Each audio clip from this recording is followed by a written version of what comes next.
Story 1.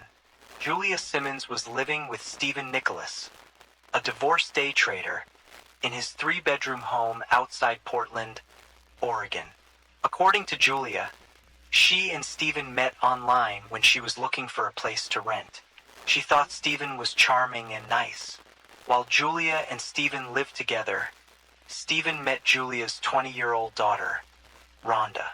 Stephen, 10 years older than Rhonda, thought she was the most beautiful woman he had ever seen. Stephen became smitten with Rhonda. It was hard not to be. In addition to her beautiful looks, she had an incredible personality. What surprised Stephen the most was Rhonda appeared interested in him too, so they started to date. As their relationship progressed, Stephen and Rhonda became more serious. Eventually, the couple decided to live together, and Rhonda moved into Stephen's condo. During the time Stephen and Rhonda dated, he developed a close connection with her family, particularly her sisters, Melanie and Tessa. Initially, when Rhonda and Stephen began their relationship, Tessa was only 9 years old. She found Stephen incredibly fun and playful, which made her enjoy spending time with him. Years went by and Stephen and Rhonda continued living together as a committed couple, but they never married. Rhonda often wondered what it would have been like to be married to Stephen. Her friends knew how badly she wanted to get married, and they felt she was holding out for hope. Stephen claimed they were going to get married in the summer of 2009 on his timetable. However, they did have a baby girl, and being a mother became the best part of her life. Her daughter became the focus of her world, and Rhonda cherished every moment she spent with her. She loved being a mom. Rhonda enjoyed being a mom and spending time with her daughter. However, she also yearned to restart her modeling career. According to Stephen, after Rhonda had their daughter, she was the heaviest she had ever been. Stephen claimed Rhonda felt disgusting.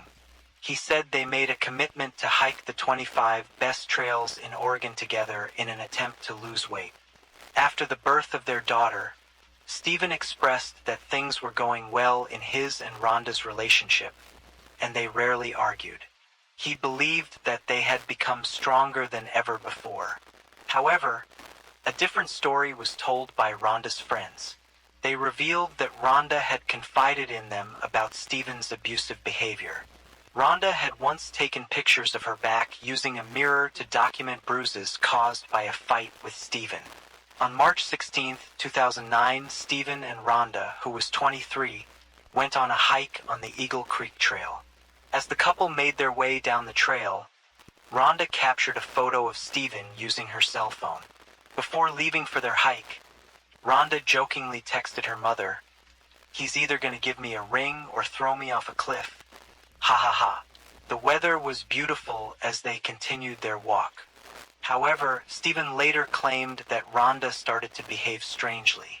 According to Stephen, Rhonda asked him what would happen if anything ever happened to her and if he would take care of their daughter.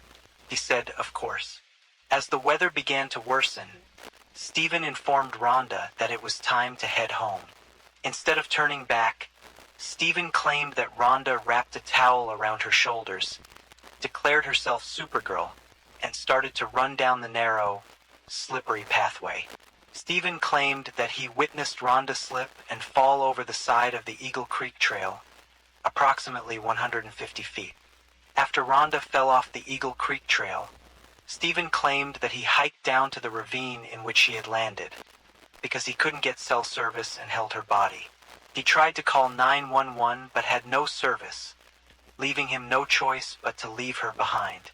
According to Stephen, he walked to the trailhead, where he finally managed to contact emergency services.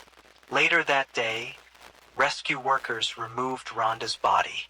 According to Rhonda's family, Stephen showed no emotion during her memorial service. Stephen claims the exact opposite is true, and said he was crying nonstop. And when he gets really sad, he shuts people out and wants to be alone. Shortly after Rhonda died, Stephen packed up his and their daughter's things and moved to the other side of Oregon with his daughter to live near his family. This move left Rhonda's family feeling suspicious. Rhonda's family wondered what had happened between the two of them during the moments leading up to Rhonda's death. In 2006, Stephen made a decision to relocate from the United States to China. This decision marked the beginning of a new chapter in his life. With his young daughter in tow, Stephen decided to settle in Wuxi, a city located approximately 75 miles outside of Shanghai. Stephen had lived in China during his first marriage and developed a love for the country and its people. While living in China, Stephen was hired to teach English to Chinese business people. His daughter Rhonda was adjusting to life in China quickly. Within 2 months of moving there, she had become fluent in Mandarin. Both Stephen and his daughter were thriving. During their time in China, Stephen met and fell in love with a woman named Landy Yin. Landy and his daughter formed a strong bond, with Landy taking on the role of a mother figure. Stephen appreciated how Landy had stepped in and embraced the role of a parental figure to his daughter. After 1 year of dating, Stephen decided to take his relationship to the next level by asking Landy to marry him. To his delight, she said yes. In February 2015, Stephen and his daughter flew back to the United States, where the couple planned to marry. They decided to have 2 ceremonies, one in America and one in China, to accommodate both of their families and friends. Stephen and his daughter arrived in the United States 1 day before his fiancée. As they got off the plane in San Francisco to catch their connecting flight to Oregon, an officer approached Stephen and informed him they needed to detain him because there was something wrong with his bag. Little did he know that this encounter would set off a chain of events that would change his life forever. Minutes later, the police arrived and separated Stephen from his daughter. Unbeknownst to him, the entire time he had been living in China, detectives had been working diligently on his girlfriend Rhonda's death investigation. Suspicious circumstances surrounding Rhonda's fall from Eagle Creek prompted them to keep the inquiry going, and they eventually came to the conclusion that Stephen was the one who was responsible for her death. Rhonda's mother had been instrumental in keeping the investigation open. She reached out to the detectives all the time asking for updates. The police arrested Stephen at the airport for Rhonda's murder and extradited him to Oregon. After Stephen was arrested, he claimed that he thought he was dreaming. Stephen hoped he would open his eyes and find himself home in China with Landy by his side. However, this was no nightmare. This was real life. Stephen's bail was initially set at $2 million. He spent the next 14 months behind bars awaiting his trial. The judge reduced Stephen's bail to $250,000, and his attorney secured the bond. Then Stephen was released with an ankle monitor.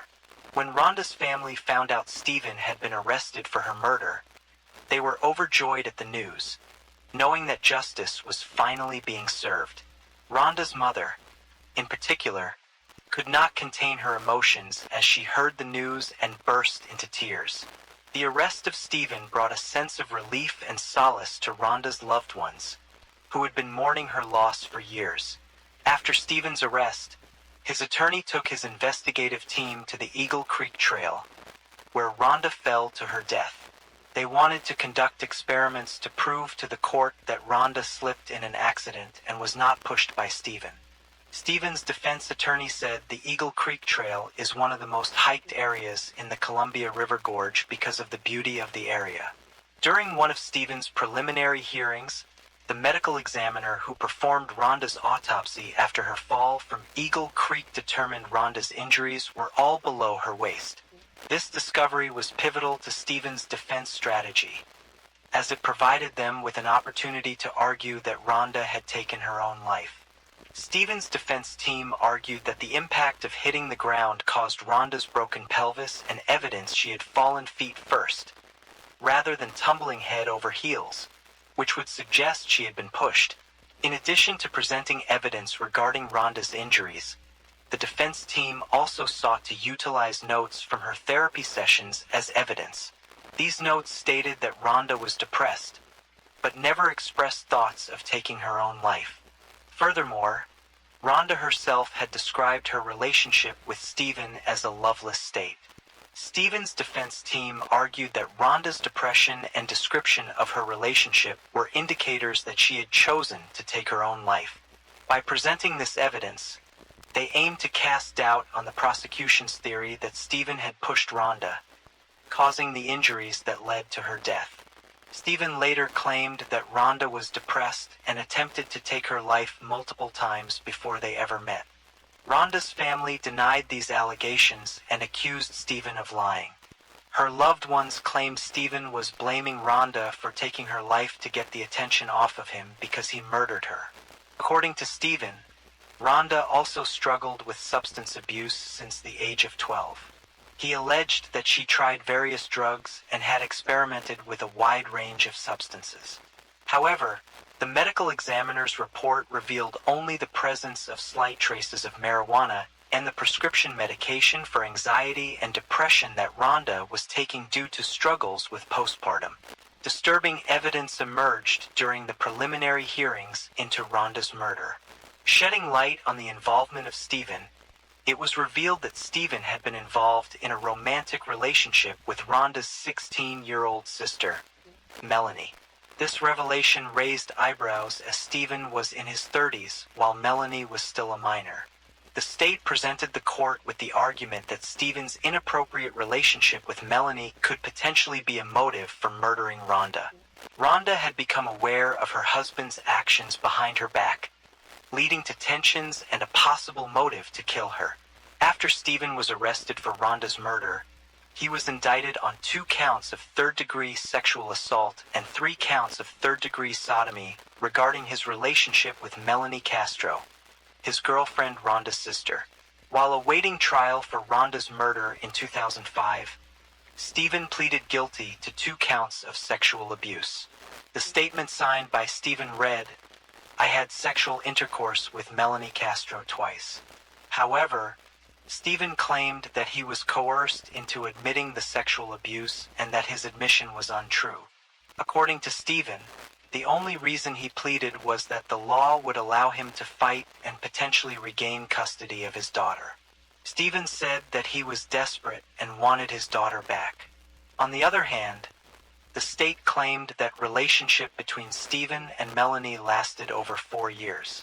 Later, Stephen would admit he did have a sexual relationship with Rhonda's teenage sister. The state presented a text message Rhonda sent to her teenage sister Melanie, who had an illicit relationship with Stephen before she and Stephen went on that fateful hike on Eagle Creek the day she fell to her death. In the text message, Rhonda referred to Stephen as a piece of garbage and said Stephen used Melanie to hurt Rhonda. Rhonda's mother stated Rhonda knew that Stephen was trying to drive a wedge between Rhonda and Melanie. She claimed Rhonda loved her little sister and wanted to repair their relationship. According to the state, not all was well in the relationship between Rhonda and Stephen, as Stephen claimed. The court was provided with more evidence indicating that Stephen had a deviant sexual past. It was revealed that just 6 months after the mother of his daughter Rhonda passed away, Stephen was arrested and charged with 5 counts of sexual abuse for allegedly touching a 13-year-old girl. Stephen refuted these allegations, maintaining his innocence. However, he later admitted to sending a sexually suggestive text message and a picture with his shirt off to the victim. He acknowledged the inappropriate nature of his actions and pleaded guilty to 1 count of sexual harassment. At one of Stephen's preliminary hearings, the state presented the court with photos taken by Rhonda, documenting her bruised back. Rhonda's best friend said she witnessed Rhonda and Stephen fight a few times when she was on the phone with Rhonda and could hear them arguing in the background. In addition to these photos, the court also heard testimony from Stephen's ex-wife, who claimed that he had attempted to suffocate her and throw her over the railing of their 8th-floor apartment in November 2003. Stephen was not charged with any crime in China in relation to this incident, and he denied the allegations. Rhonda's family firmly believes that her boyfriend Stephen was responsible for her death. They feel he murdered her to cash in on a life insurance policy that he had taken out on her. which he had recently increased. Her mother expressed her suspicions, stating that Stephen had lost a substantial amount of money through day trading the previous year and was not financially stable. Furthermore, everyone who knew Rhonda can attest to the fact that she had a deep love for her 9-month-old daughters, and there is no way she would have taken her own life by jumping from Eagle Creek. In May 2017, Rhonda's family was shocked and horrified when they learned that the state had arranged a meeting with the defense and had come to an agreement. Stephen pleaded guilty to the lesser charge of criminally negligent homicide. Although the state believed he had murdered her, they knew the case against him was weak due to the lack of physical evidence proving he had pushed her from the trail at Eagle Creek. Stephen was given credit for the time he served while awaiting trial. However, he had to remain on parole for 3 years. Stephen had his ankle monitor removed and was released from custody. To Rhonda's family and friends, Stephen taking a plea deal was not justice. They felt that he should have faced harsher consequences for his actions. During Stephen's sentencing hearing, Rhonda's sister made an impact statement.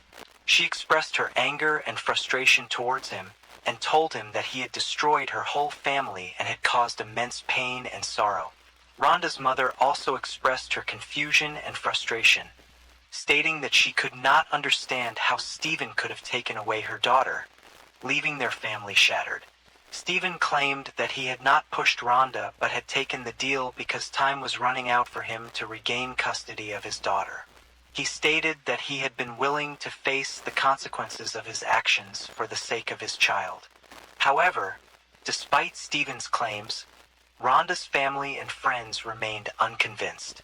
During a 2018 interview, Stephen made a startling allegation regarding the fate of Rhonda, his war buddy. According to Stephen, on the day of her fatal fall, she was still alive when he hiked down Eagle Creek Trail and found her. The interviewer then questioned Stephen if he had put Rhonda out of her misery that day. Stephen responded by asking the interviewer a hypothetical question. If you shoot your war buddy because you see how much pain he's in, is that murder? He argued that such an act could be considered a justified homicide, although it was still a homicide. While Stephen never explicitly admitted to harming Rhonda, his comments allude to the possibility of his involvement in her death. In 2017, Rhonda's mother applied for Social Security survivor benefits on behalf of Rhonda's infant daughter. Rhonda's mother claimed that her granddaughter lived with her, and she promised to use the benefits solely for the baby's care. However, the state alleged that between April 2010 and December 2014, when Rhonda's mother claimed the little girl lived with her, she had, in fact, been living with her father, Stephen. The state charged Rhonda's mother with theft of government funds totaling nearly $40,000 over 5 years. Rhonda's mother's defense attorneys asserted that she was determined to prevent Stephen from getting custody of his and Rhonda's daughter. She didn't want Stephen to capitalize on the $1 million life insurance policy he had taken out on Rhonda's life. The defense argued that Rhonda's mother's actions were driven by her desire to protect her granddaughter and ensure she was not exploited. According to the defense, Rhonda's mother had a history of depression, which intensified after her daughter's death. In order to cope with her grief, she relied on marijuana as a means to self-medicate. The defense team contended that she used the drug as a crutch, that it clouded her judgment and impaired her ability to think clearly.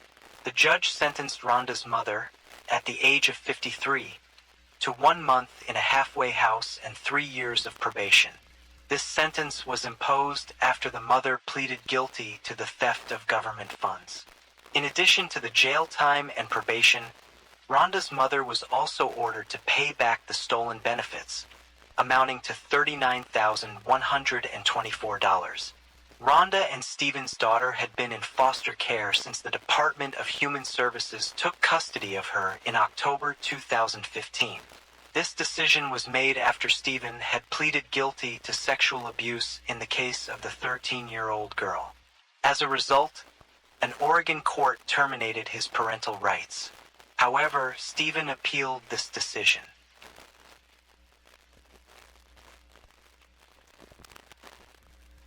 Story 2. Lacey Rocha was born on May 4, 1975 to her parents, Sharon and Dennis. Her parents divorced when Lacey and her older brother Brent were still young. During this time, Lacey was introduced to her stepfather, Ron, who would play a significant role in her life. Ron, a dairy farmer, became like a father figure to Lacey and helped raise her. As a child, Lacey exuded a cheerful and outgoing personality. She was known for her infectious smile and bubbly nature, always eager to engage in conversations. Her talkative nature made her a natural attention seeker and thrived in social situations. Growing up with a stepfather who was a dairy farmer, Lacey had a close connection with the outdoors. She spent a significant amount of time exploring and enjoying the natural beauty that surrounded her. One of her favorite pastimes was gardening with her mother. This shared activity became a source of joy and fulfillment for both. Lacey's love for gardening would eventually carry over into adulthood, shaping her interest and career. Lacey attended Thomas Downey High School as a teenager and was a cheerleader. Her role as a cheerleader suited her perfectly, as it allowed her to showcase her outgoing and bubbly personality. She made a lasting impression on the school, becoming the ideal cheerleader. After graduating high school, Lacey furthered her education by attending California Polytechnic University. There, she pursued a major in ornamental horticulture. Her interest in plants and wildlife led her to specialize in this field. During her time at Cal Poly, Lacey spent a significant amount of time visiting one of her friends who worked in a restaurant in Morro Bay. It was there that she met Scott Peterson, her friend's co-worker. Lacey was immediately drawn to Scott and found herself smitten by him. Determined to make the first move, Lacey decided to give Scott her phone number. Scott wasted no time in making contact with Lacey. He called Lacey, and to their surprise, they hit it off on their first conversation. After much anticipation, Scott invited Lacey out on their first date. Lacey and Scott's first date was a deep-sea fishing trip. Unfortunately, things didn't go as planned for Lacey. She became seasick during the outing. Despite the disastrous start, Lacey and Scott continued to see one another. Their relationship grew more serious over time, and they decided to move in together. Before meeting Lacey, Scott had dreamed of pursuing a career as a professional golfer. However, as their relationship progressed, his priorities shifted, and he made the decision to focus on a business path. In 1997, Lacey graduated from Cal Poly. Scott graduated the following year. Their graduation marked the beginning of a new chapter in their lives, with their futures seemingly filled with endless possibilities. On August 9, 1997, Lacey and Scott exchanged vows in San Luis Obispo County's Avila Valley. The picturesque setting at a beautiful resort provided the perfect backdrop for their special day. Surrounded by their loved ones, they celebrated their love and declared their commitment to each other. Once Lacey and Scott were married, they embarked on a new business venture by opening a sports bar called The Shack in San Luis Obispo, California. Initially, business was slow at The Shack, but over time, the couple began to see a steady increase in customers. The weekends were often packed with patrons. In 2000, after several years of successful operation, Lacey and Scott made the difficult decision to sell The Shack. While the bar had provided them with a good source of income, they decided it was time to move on and explore new opportunities. After carefully considering their options, they finalized the sale of The Shack and relocated to Lacey's hometown of Modesto, California. Lacey and Scott purchased a 3-bedroom, 2-bath home in an upscale neighborhood in October 2000. After Lacey and Scott moved to Modesto, California, she took a part-time job as a substitute teacher. On the other hand, Scott was employed by a European fertilizer company branch. As a diligent and dedicated wife, Lacey dedicated her time and efforts to be the best partner possible for Scott. She excelled in cooking, cleaning, and being attentive, ensuring their home was always warm and welcoming. In 2002, the couple received exciting news. They were expecting a baby. The pregnancy due date was set for February 10, 2023.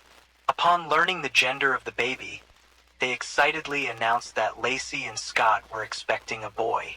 They eventually settled on the name Connor for their little bundle of joy. On December 24, 2002, Scott claimed he left the house to fish at the Berkeley Marina at 9:30 a.m. According to Scott, Lacey had a busy day ahead of her when he left. She was watching the talk show, Martha Stewart, preparing to clean the floor, bake Christmas cookies, and take their golden retriever, Mackenzie, for a walk at the park. However, one of Lacey and Scott's neighbors discovered Mackenzie outside her home around 10:30 a.m. The neighbor then walked Mackenzie back to Lacey and Scott's house and left her in the backyard.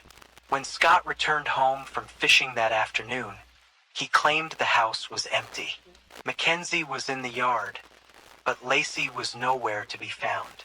Her car was still parked in the driveway. Scott said that after he got home, he showered and laundered his clothes, which he said got dirty and wet from fishing. After Scott stepped out of the shower on Christmas Eve, he noticed Lacey was nowhere to be found. Growing increasingly concerned, he decided to reach out to Lacey's mother and stepfather, Sharon and Ron. Unfortunately, neither had heard from her the entire day, leaving them both worried about her safety. As time went by and Lacey remained missing, Scott and Sharon decided to report her disappearance to the police around 6 p.m. They emphasized to the police how crucial it was to find Lacey, as she was 7 months pregnant with their baby, Connor.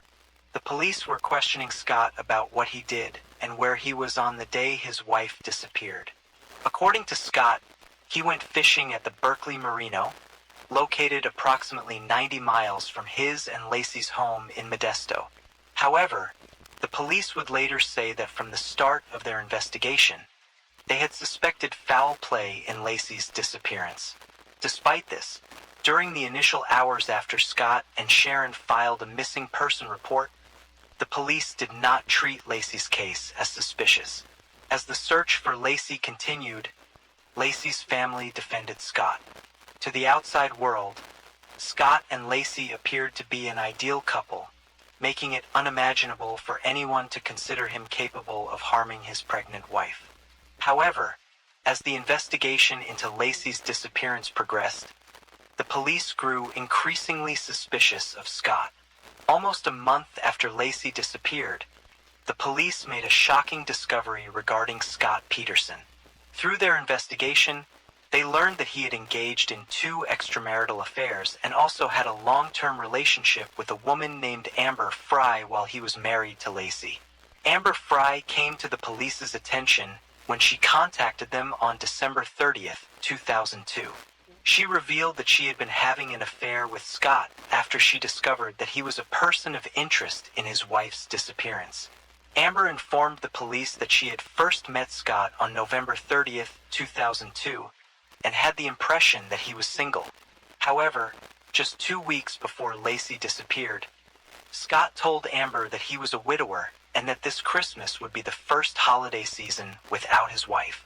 Upon hearing this shocking information from Amber, the police began to wonder if it was an indication that Scott had already made the decision to murder his pregnant wife.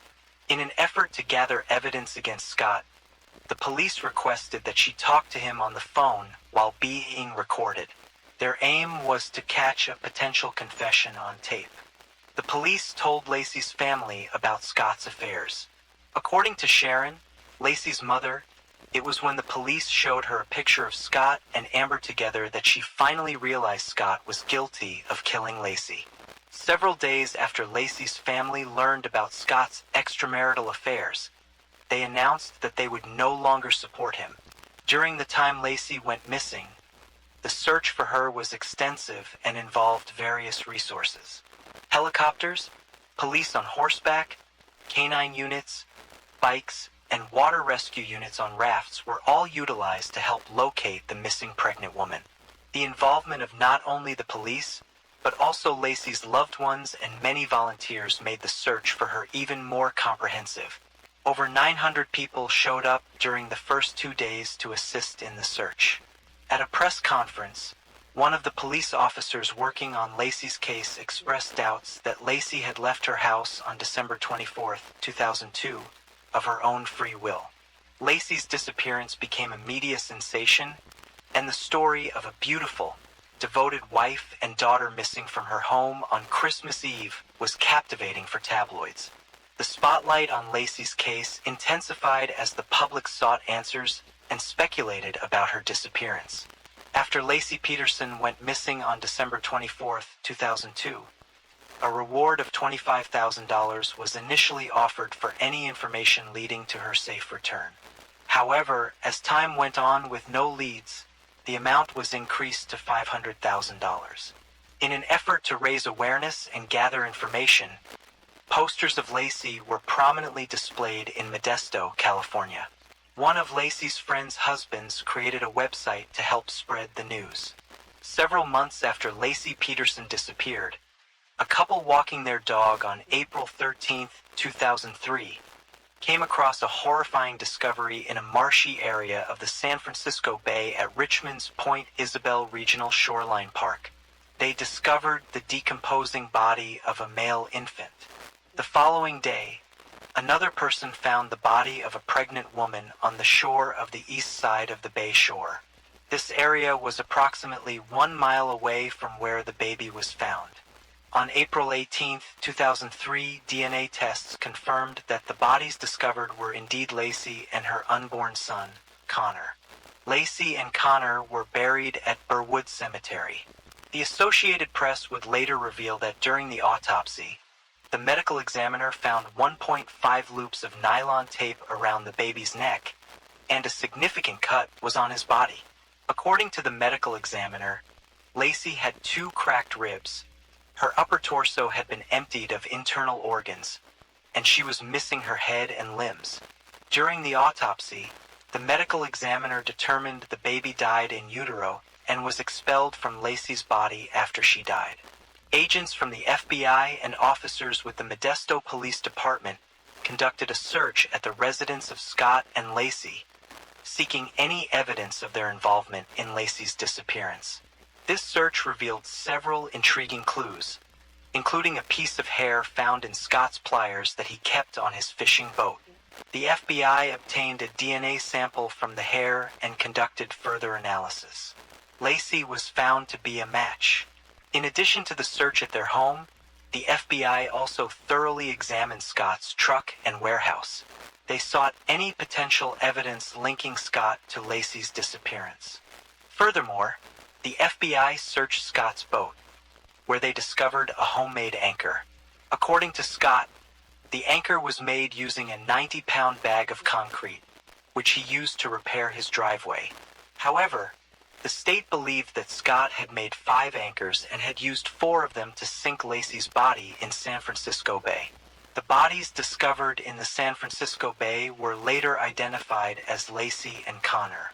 This tragic discovery prompted the police to arrest Scott near the golf course. What raised eyebrows was the noticeable change in Scott's appearance when he was arrested. His normally dark brown hair was now blonde. Furthermore, Scott's vehicle was packed with items. The items found were $15,000 in cash, survival gear, and camping equipment. Additionally, the police discovered 4 cell phones and 2 driver's licenses. One license belonged to Scott, while the other was linked to his brother. This evidence suggests to the police that Scott was attempting to flee the state. However, Scott's father offered a different explanation for the driver's license. According to him, Scott had borrowed his brother's license in order to get a discount at the golf course. As for the reason Scott's vehicle was packed to the brim, his father claimed it was due to the media.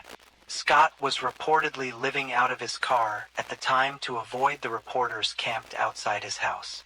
Scott's trial began 1 year after his arrest in June 2004.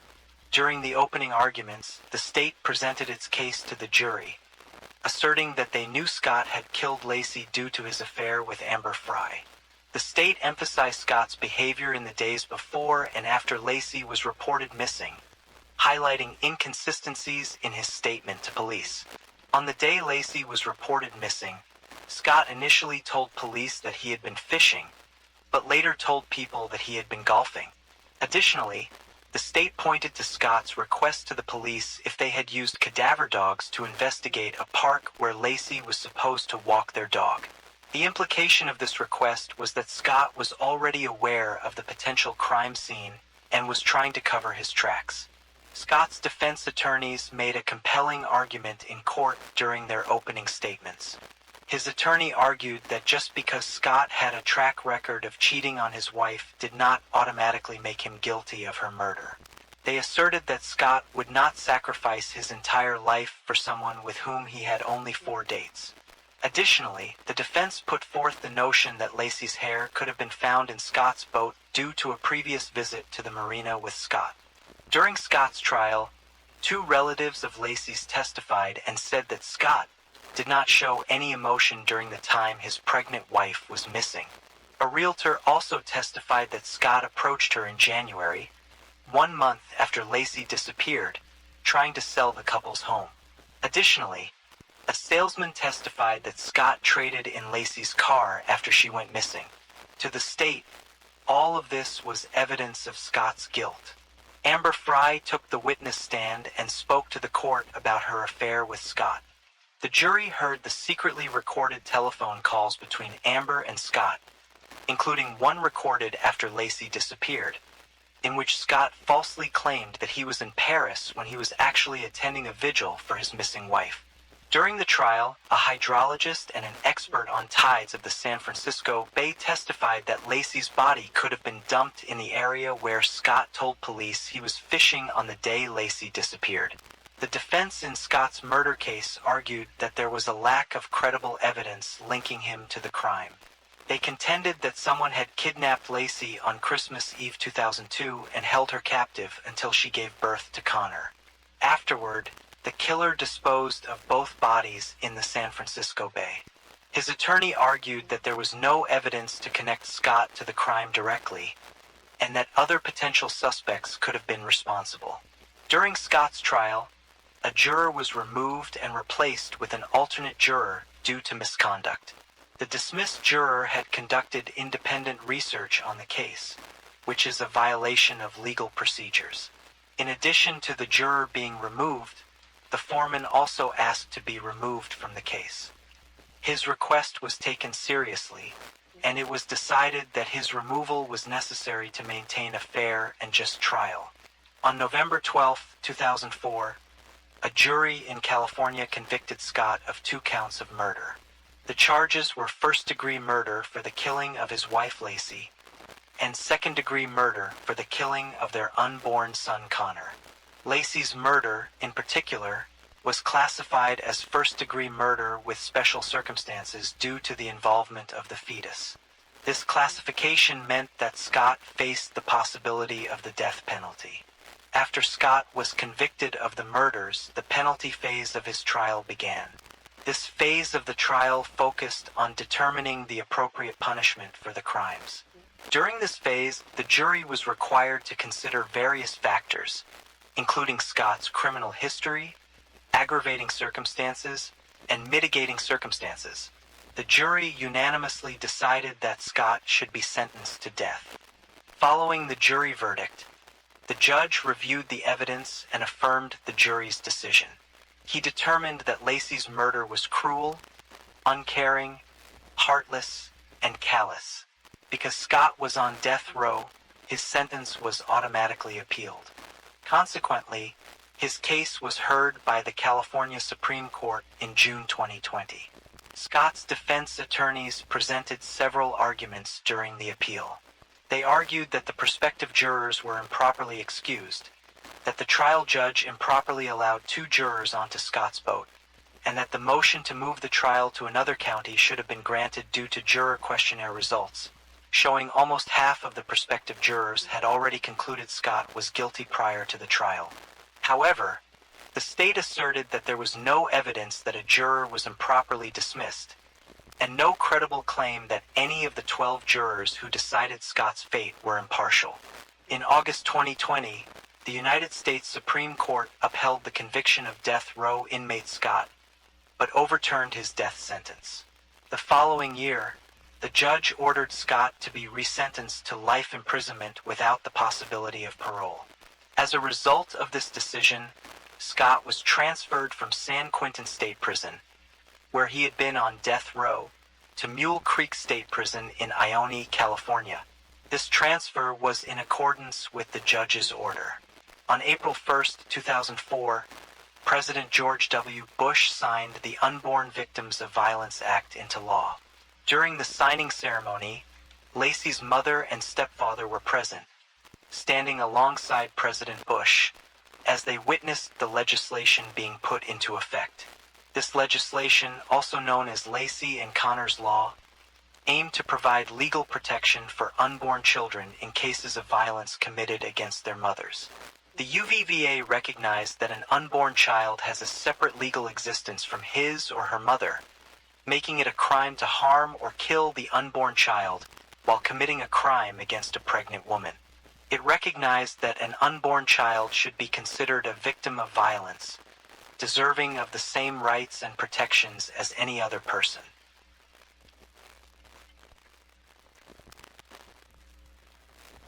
Story 3. Mary Catherine Higdon was born in 1994 and was a happy child who was always running around, laughing and having a good time. She was known for her sense of humor and would often bring laughter to the room with her witty remarks and impersonations. One of her favorite pastimes was walking around town with her pet frog, which she would proudly parade on a shoestring. Her love for nature and animals was evident from an early age, and she spent countless hours exploring the outdoors and observing the beauty of nature. In addition to being entertaining, Mary had a passion for performing.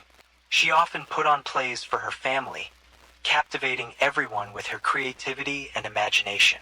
Her family thought Mary was so talented and had a bright future. Growing up, Mary was exposed to guns and became a passionate enthusiast. She learned to respect and handle firearms responsibly, appreciating their power and potential. Mary's love for guns grew as she honed her skills and became a skilled marksman. While in high school, Mary Catherine met the love of her life, Stephen Freeman. Stephen was born on January 1, 1995 in Griffin, Georgia, and was raised alongside his parents and brother. Growing up, Stephen was close with his family and described as a happy child with many friends. His friends described Stephen as a laid-back and chill guy who was always kind and helpful. They said that he truly loved and cared for everyone around him. One of Stephen's favorite things to do was to spend time outdoors in nature. Even though Stephen was close with his parents, he shared an especially strong bond with his mother.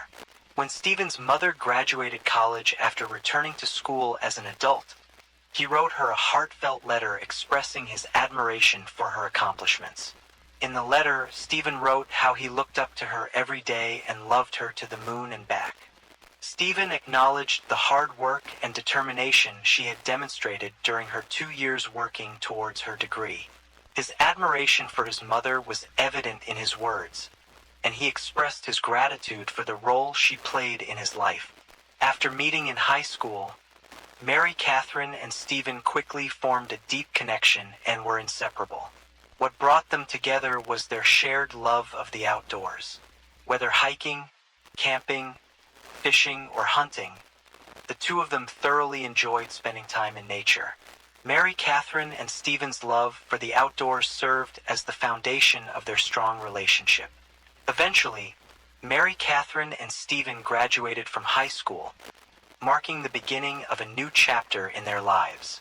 As high school sweethearts, They decided to embark on the next phase of their relationship by moving together in a house in Griffin, Georgia. Mary Catherine and Stephen were thrilled about living in their own space. Stephen's mother looked at Mary Catherine as more than just her son's girlfriend. She genuinely regarded her as a daughter and embraced her into their family with open arms. Mary Catherine and Stephen visited Stephen's parents' house every Sunday to have a big family dinner. This tradition brought everyone closer and solidified Mary Catherine's place within the family. Furthermore, Stephen's friends also began to warm up to Mary Catherine.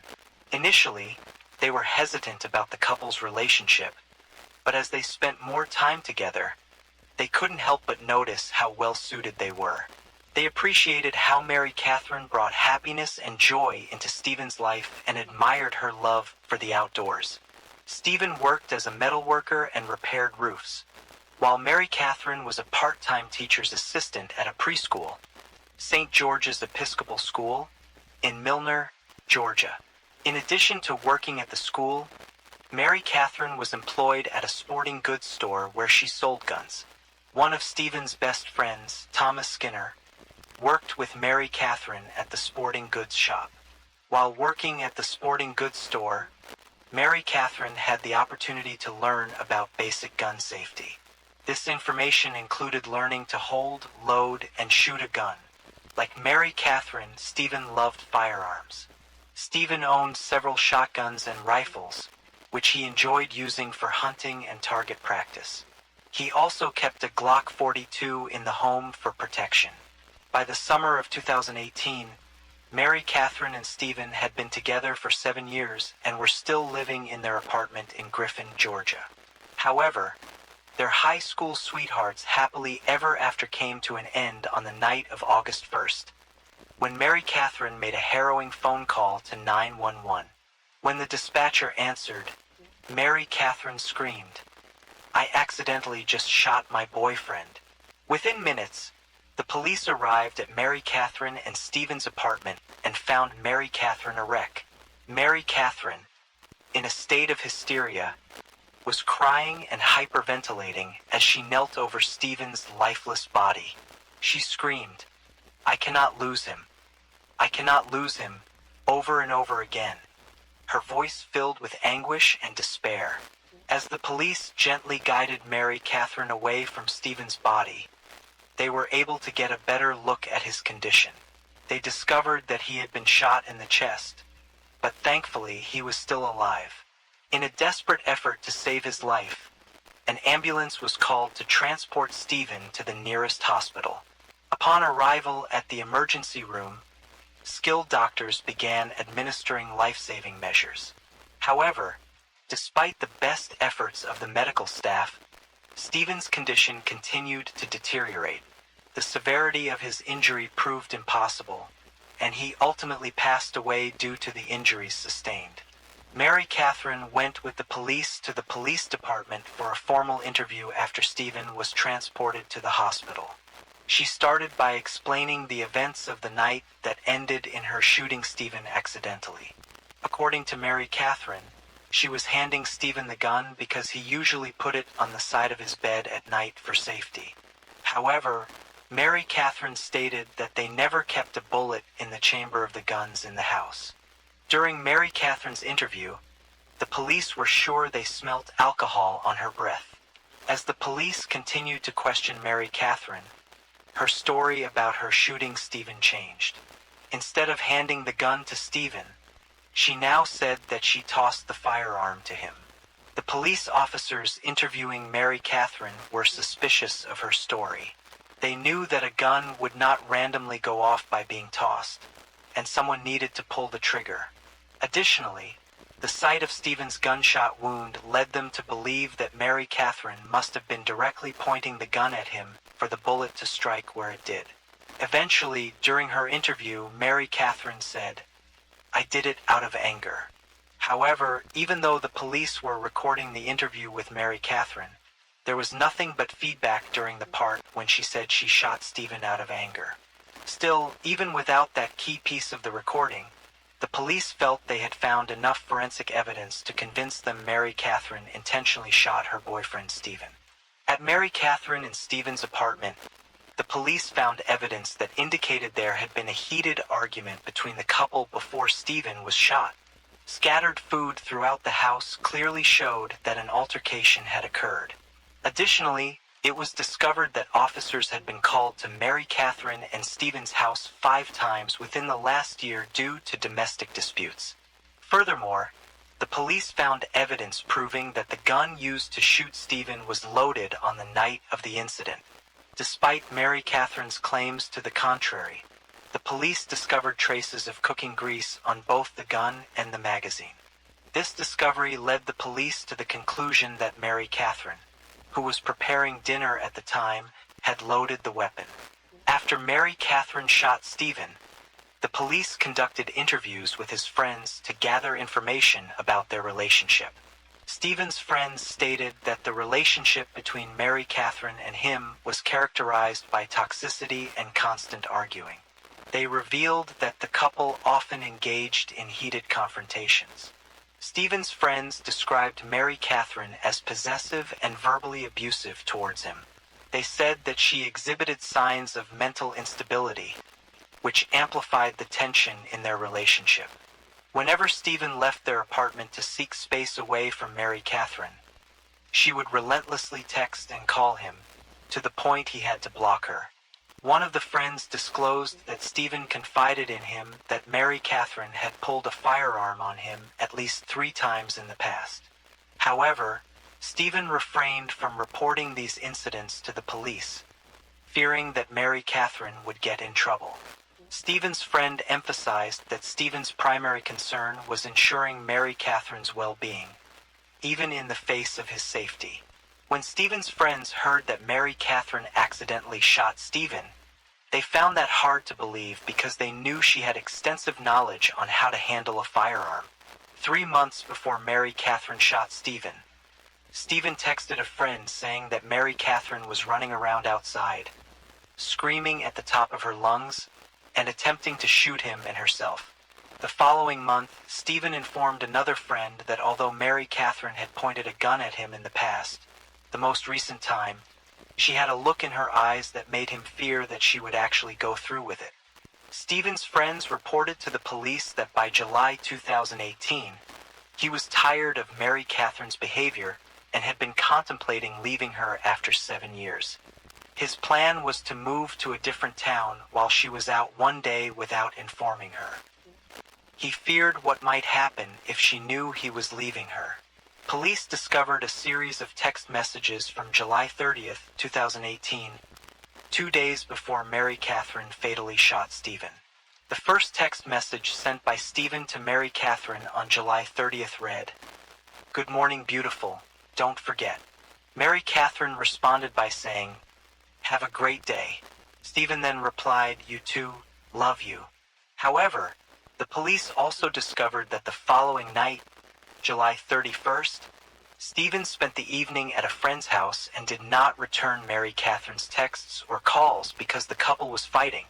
On the night of the shooting, August 1st, Mary Catherine was at home preparing dinner, but Stephen was not there. She reached out to Stephen's mother, who informed her that Stephen was with his friend. Angry at Stephen, Mary Catherine started driving to his friends. She knew where he was, and she wanted to confront him. As she drove, she spotted Stephen sitting in the passenger seat of his friend's truck. Mary Catherine pulled alongside Stephen's friend and started to yell at Stephen. Stephen tried calming Mary Catherine down, assuring her he was on his way home. Even though Stephen's friend said Mary Catherine had pointed a gun at him on several occasions, Mary Catherine adamantly denied these allegations. She insisted that she never pulled a gun on Stephen. However, Mary Catherine did admit to having threatened to take her own life a few times with a gun. Stephen's mother later shared her thoughts in an interview, explaining that she believes one of the main reasons why Stephen stayed with Mary Catherine for so long was because she was constantly threatening to take her life. He was terrified that she might follow through on these threats if he left Mary Catherine. According to Mary Catherine, on the night of the incident that led to Stephen's shooting, it was Stephen who escalated the situation and became violent. She claimed that he threw the dinner she had prepared with so much effort in her face.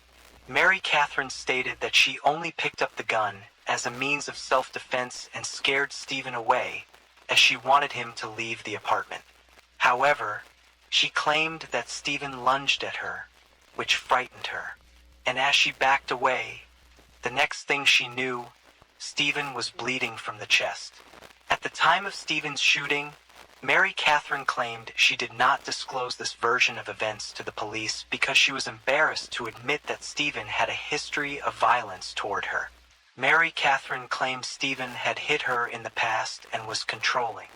She said he once kicked her out of bed with such force she struck her head on the doorframe.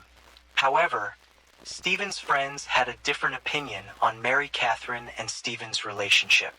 They claimed they witnessed Mary Catherine hitting Stephen, saying she slapped him hard in the face.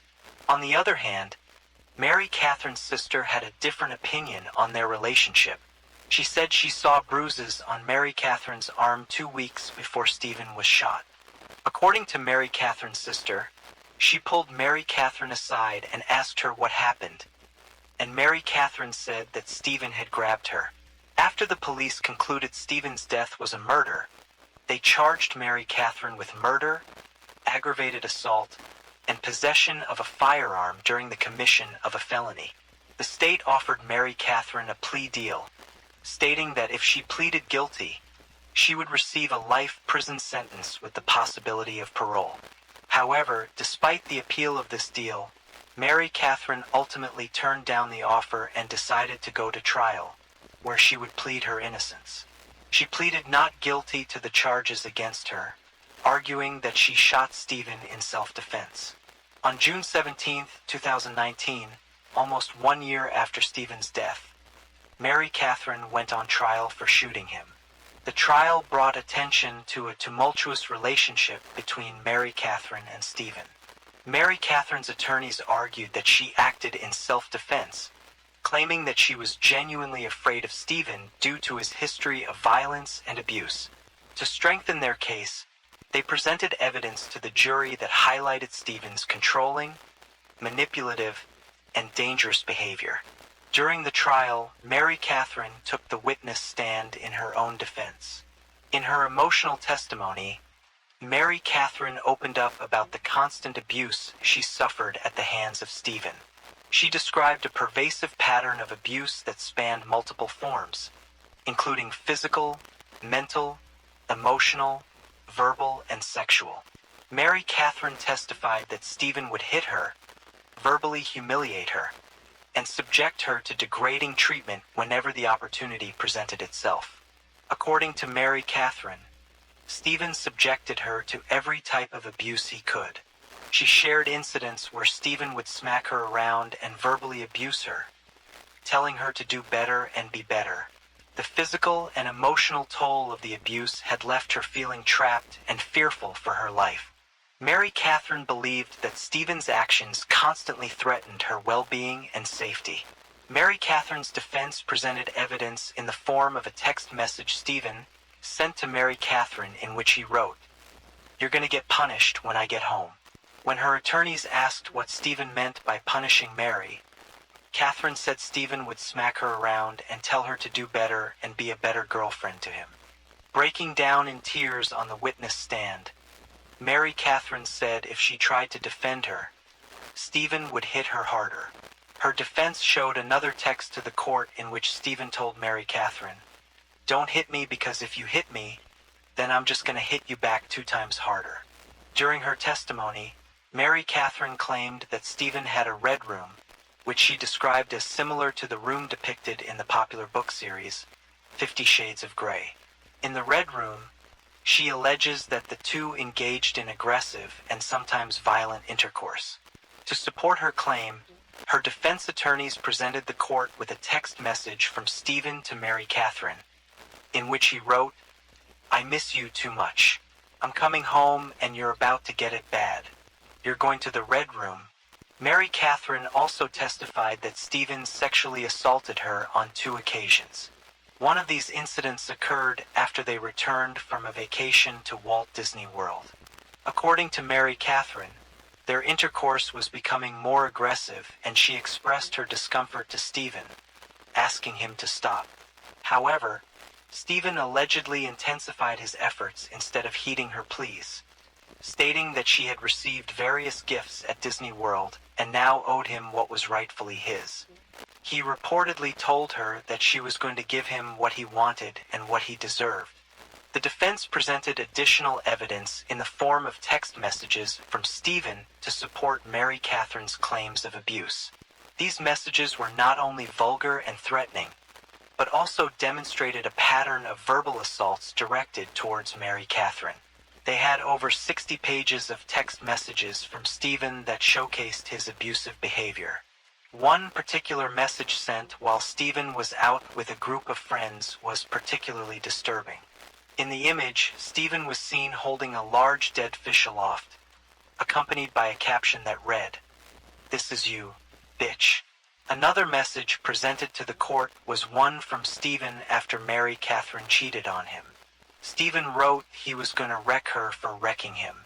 Furthermore, the defense alleged that Stephen had a drug and alcohol addiction, which contributed to his violent outbursts.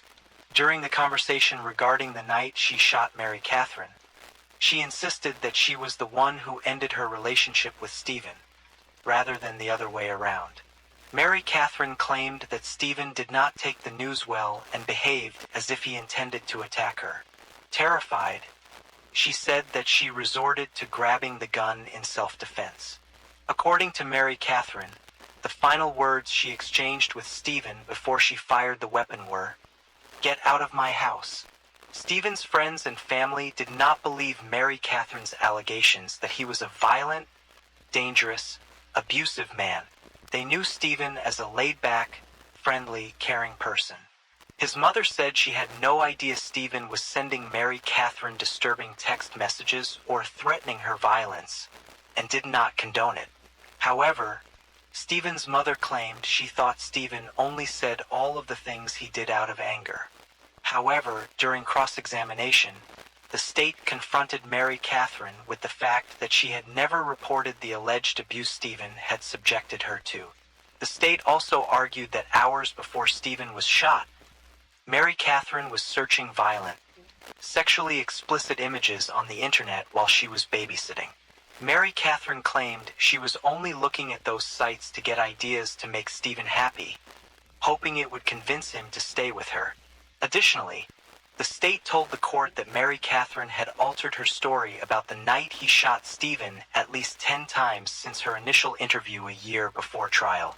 One of the key pieces of evidence presented in court to support the state's theory that Mary Catherine intentionally shot Stephen was a text Stephen sent her that read, "I know you've pointed a gun at me multiple times already, but last time scared the shit out of me."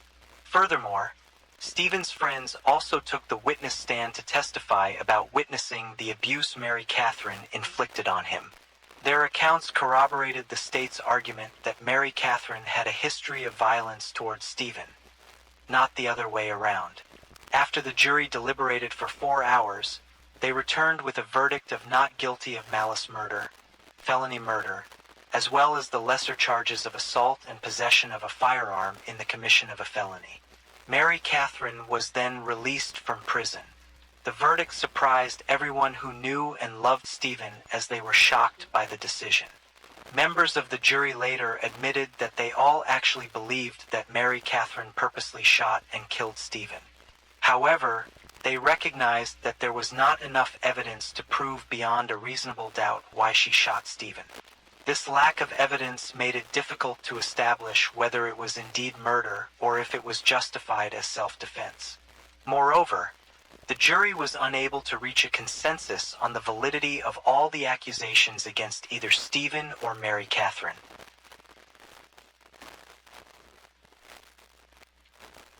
Story 4. In the late 1980s, Mark Winger found himself on a blind date with a coworker of his brother. Her name was Donna. Donna worked as a hospital tech, and Mark was a well-respected nuclear engineer. As they embarked on their blind date, Mark and Donna quickly discovered that they hit it off. It wasn't long before they became an official couple. After 6 months of dating, Mark decided to propose to Donna, and she happily accepted.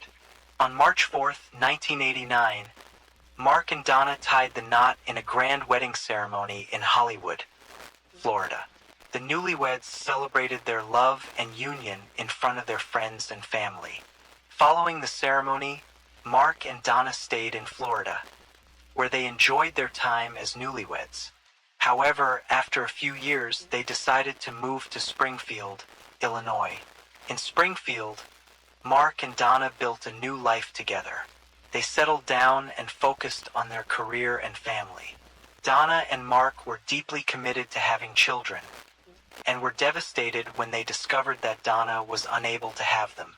Mark's dream of having a big family was shattered, and he found it difficult to accept. However, 6 years into their marriage, things took a surprising turn.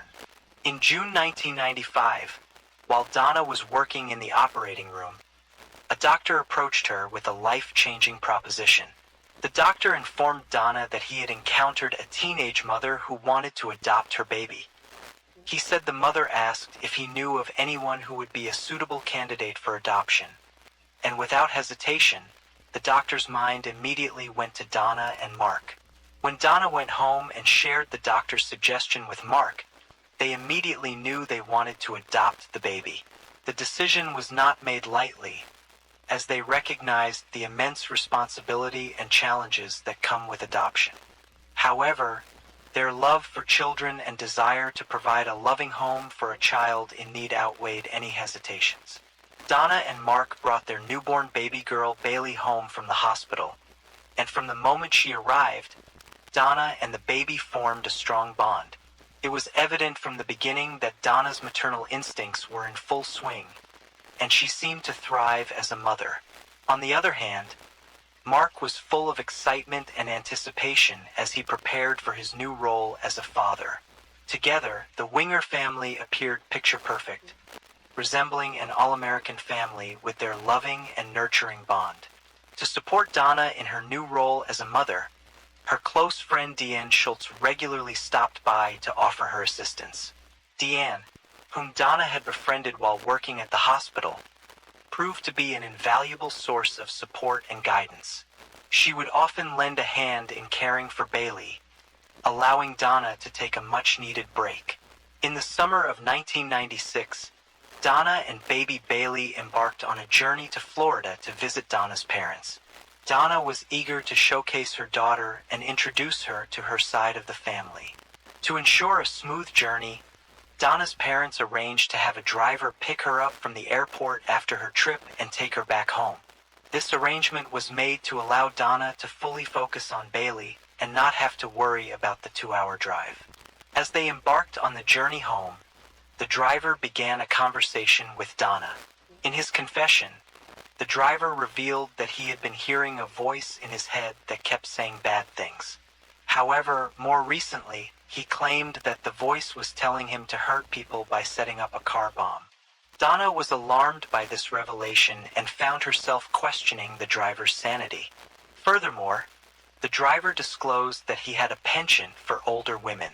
He also revealed that he would host raunchy parties and invite Donna to join him.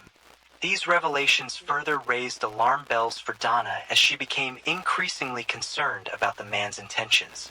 As the drive continued, the driver's behavior became increasingly erratic. He frequently switched lanes and accelerated at unexpected speeds. Throughout the ride home, Donna's mind raced with thoughts of the driver's alarming revelations and unsettling behavior.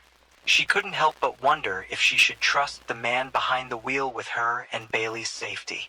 The journey home became an even more nerve-wracking experience, with Donna constantly on guard and praying for a safe return home. When Donna got home with Bailey, she was relieved. However, the experience had left her shaken.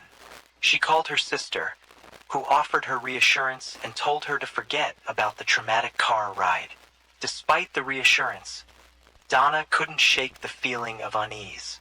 She began receiving strange phone calls, and suspecting that the caller was the driver, Mark called the car company and filed a complaint. As a result, the driver, Roger Harrington, was suspended from his job. Mark had Donna write down what happened, ensuring they had documentation if needed. On August 29, 1996, Mark Winger placed a call to 911, frantically reporting that a man had entered his home and begun assaulting his wife, Donna. In his distressed state, Mark exclaimed that Donna's brains were scattered everywhere. He informed the dispatcher that he had shot the attacker in self-defense. Within minutes, the Springfield Police Department arrived at Donna and Mark Winger's residence. Upon entering through the front door, the officers observed two bodies lying on the floor. Although Donna was still alive, she barely clung to life. She had been brutally struck at least 7 times in the head, causing severe injuries. Beside Donna's body, the officers discovered another man lying motionless. Upon closer examination, they found that the man had a faint pulse and had suffered 2 gunshot wounds to the head. Further investigation revealed that the man's driver's license identified him as Roger Harrington.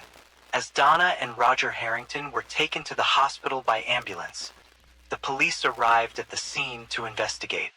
Upon examining the area, they discovered a hammer covered in blood and a .45 caliber semi-automatic handgun.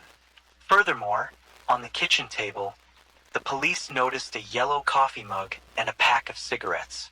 Outside the victim's home, the police observed Roger Harrington's car parked in the opposite direction.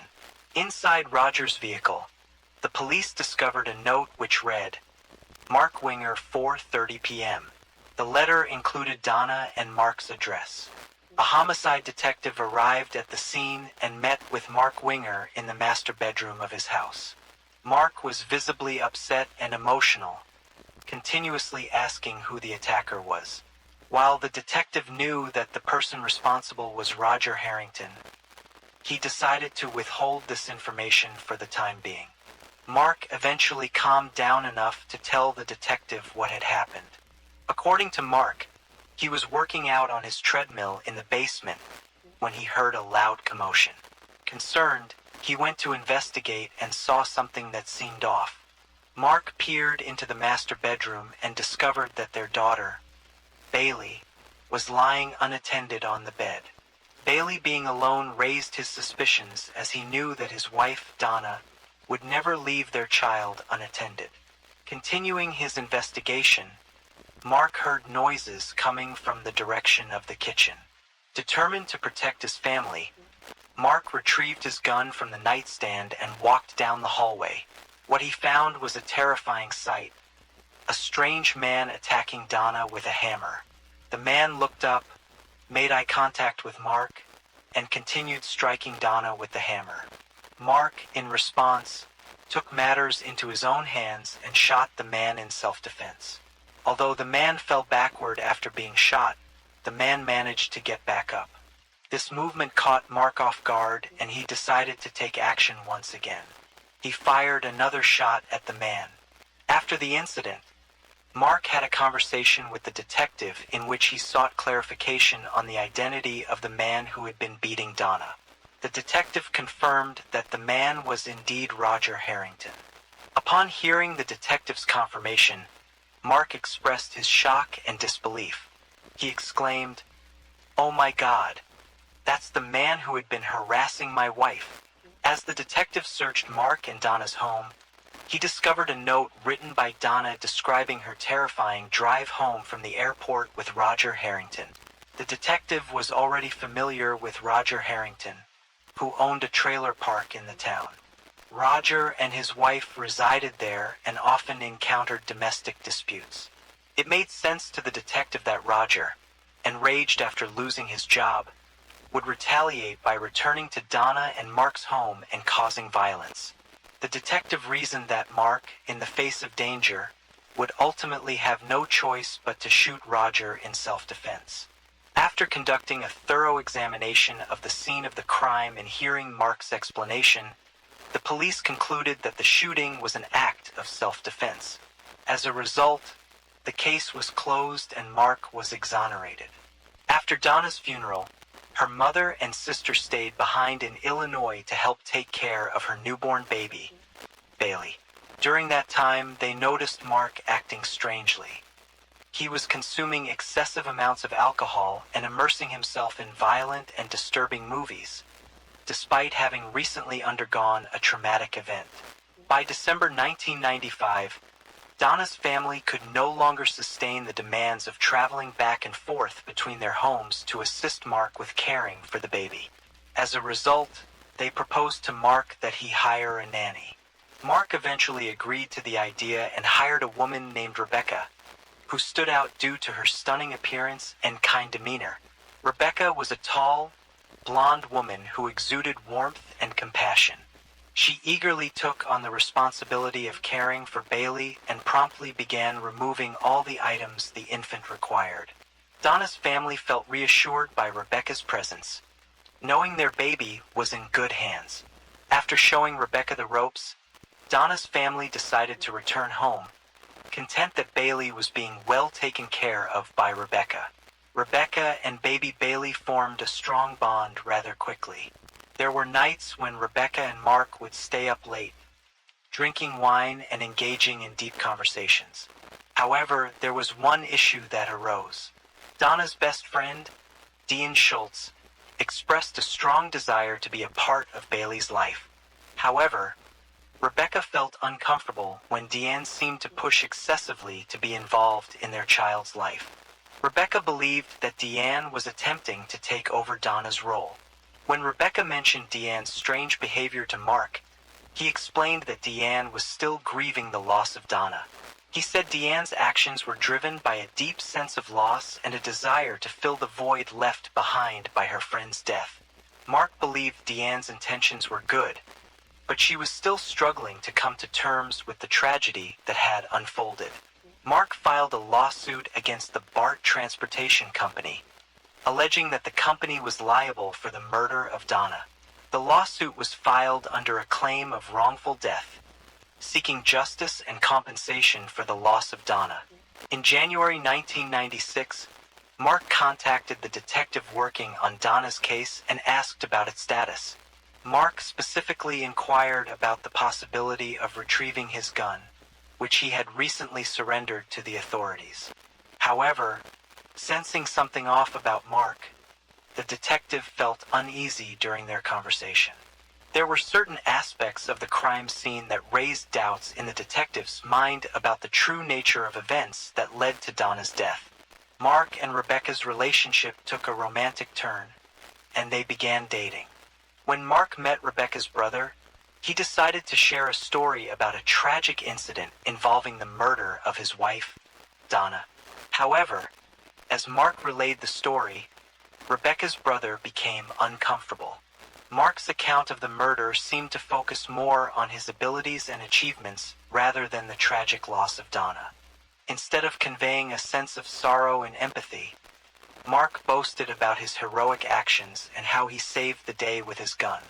Rebecca's brother thought this strange, as it was not the appropriate time to boast about ego and achievements while discussing such a horrific event. It seemed to Rebecca's brother that Mark was primarily interested in promoting himself and capitalizing on Donna's death, rather than honoring her memory and reflecting on the impact of the tragedy. Shortly after Rebecca and Mark started dating, Rebecca discovered she was pregnant. This news was met with joy and excitement from both Rebecca and Mark, as they were thrilled to welcome another baby into the world. Mark was determined to show Rebecca how serious he was about their relationship and marriage, and he decided to take action. Mark, who was Jewish, knew that this decision would significantly impact both their lives. However, he decided it was important to convert to Christianity to demonstrate his commitment to Rebecca and their future family.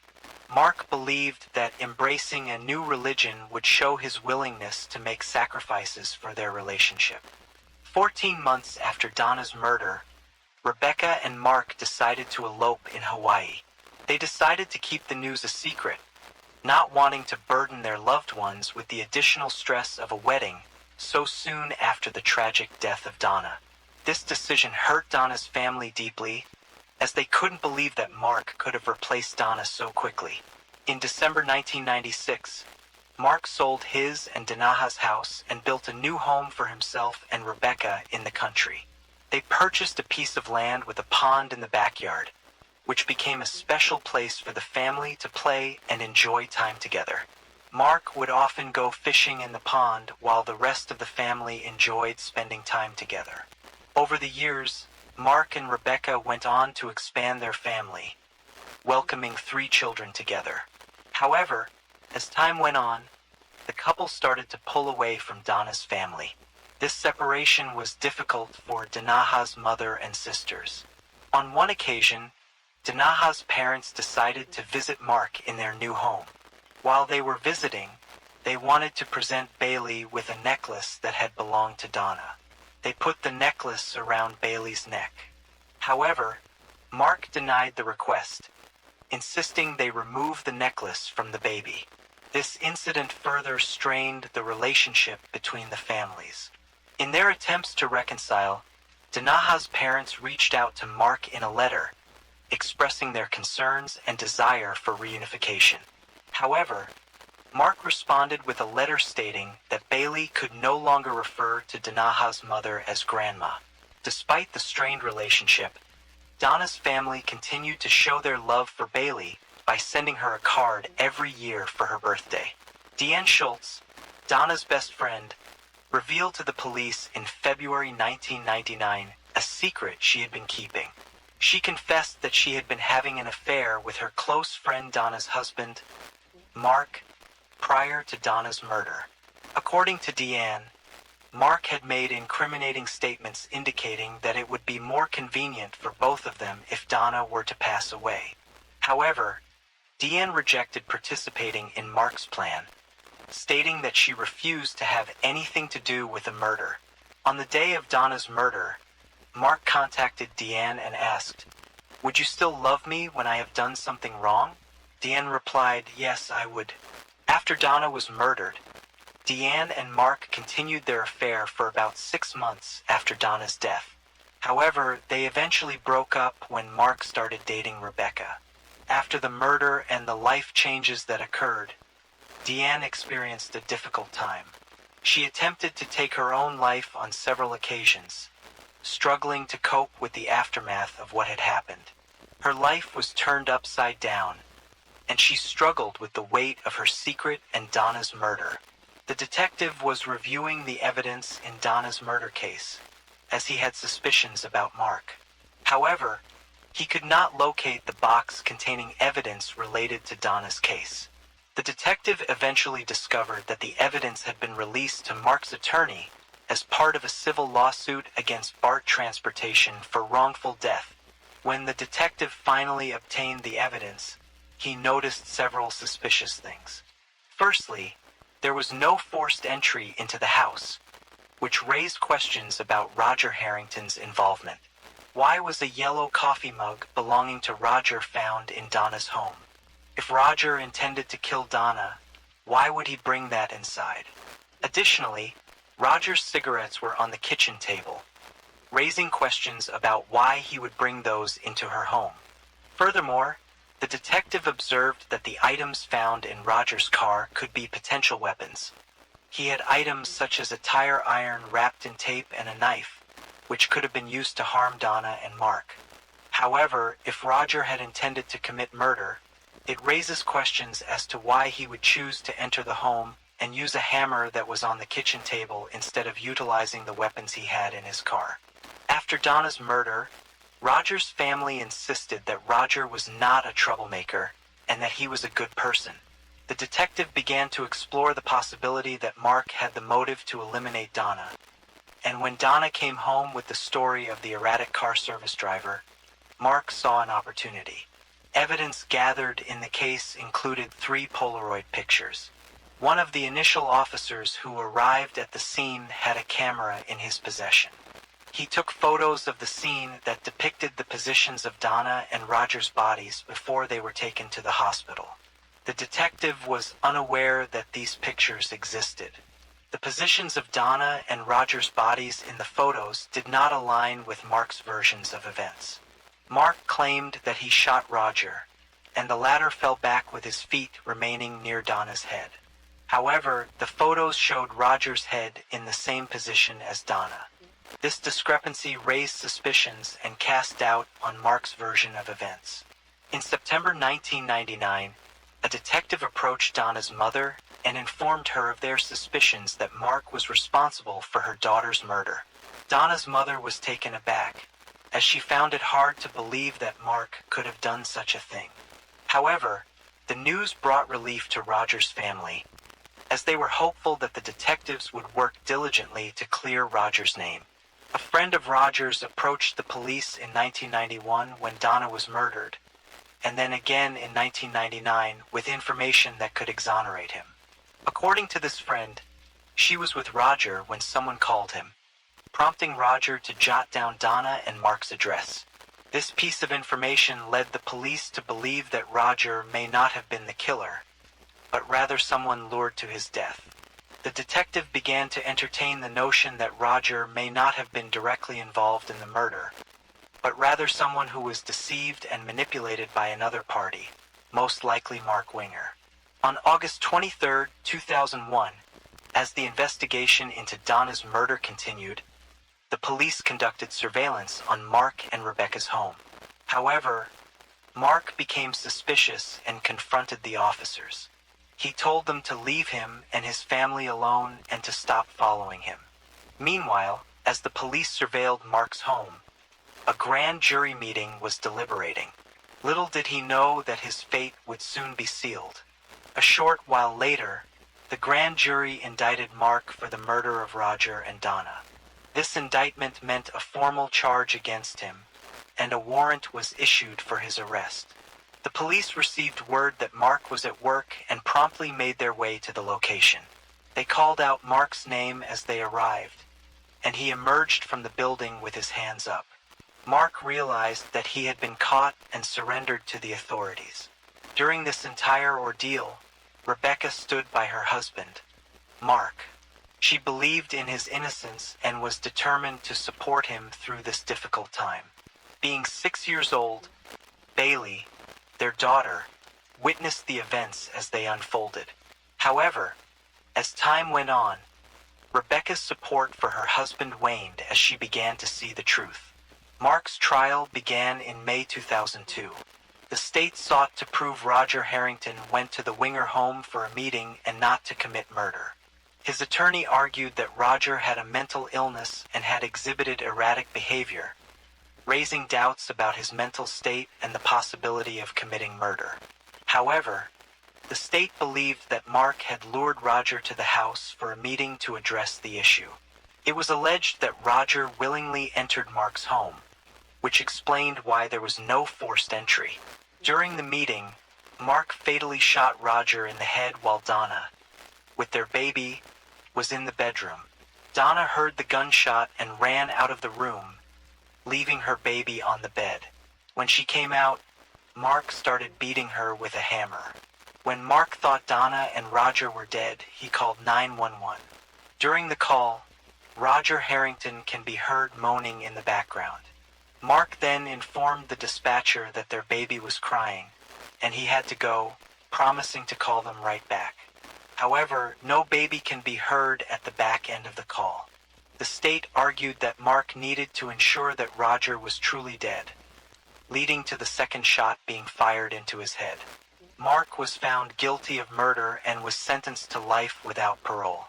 Later, Mark was charged with first-degree murder for hire, as he was alleged to have plotted to kill Dean Schultz and a childhood friend who refused to post bail for him.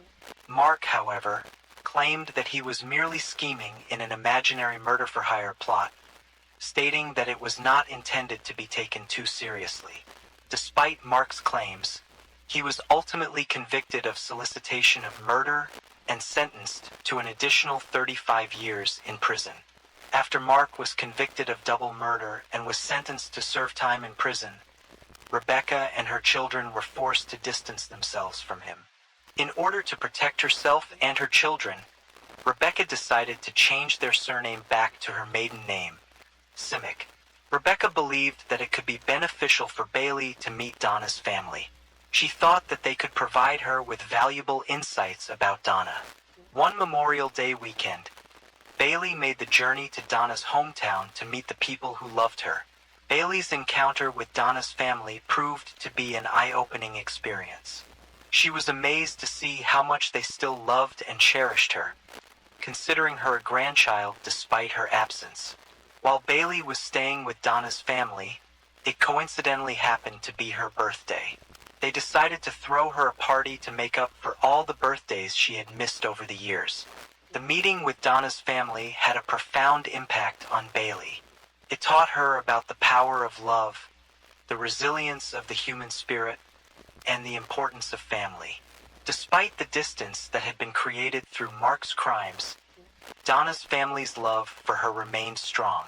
Bailey's birthday celebration also showcased the warmth and generosity of Donna's family as they made an effort to make up for the birthdays she had missed.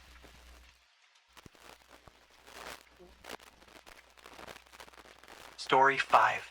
Crystal Rogers, a 35-year-old mother from Bardstown, Kentucky, was known for her dedication to her children. She lived 45 miles southeast of Louisville and shared custody of her 4 children with her ex-husband, Keith. Despite their separation, Crystal and Keith maintained an amicable relationship for the sake of their children. Her youngest son, who was only 2 years old at the time, was with her current boyfriend, Brooks Houck.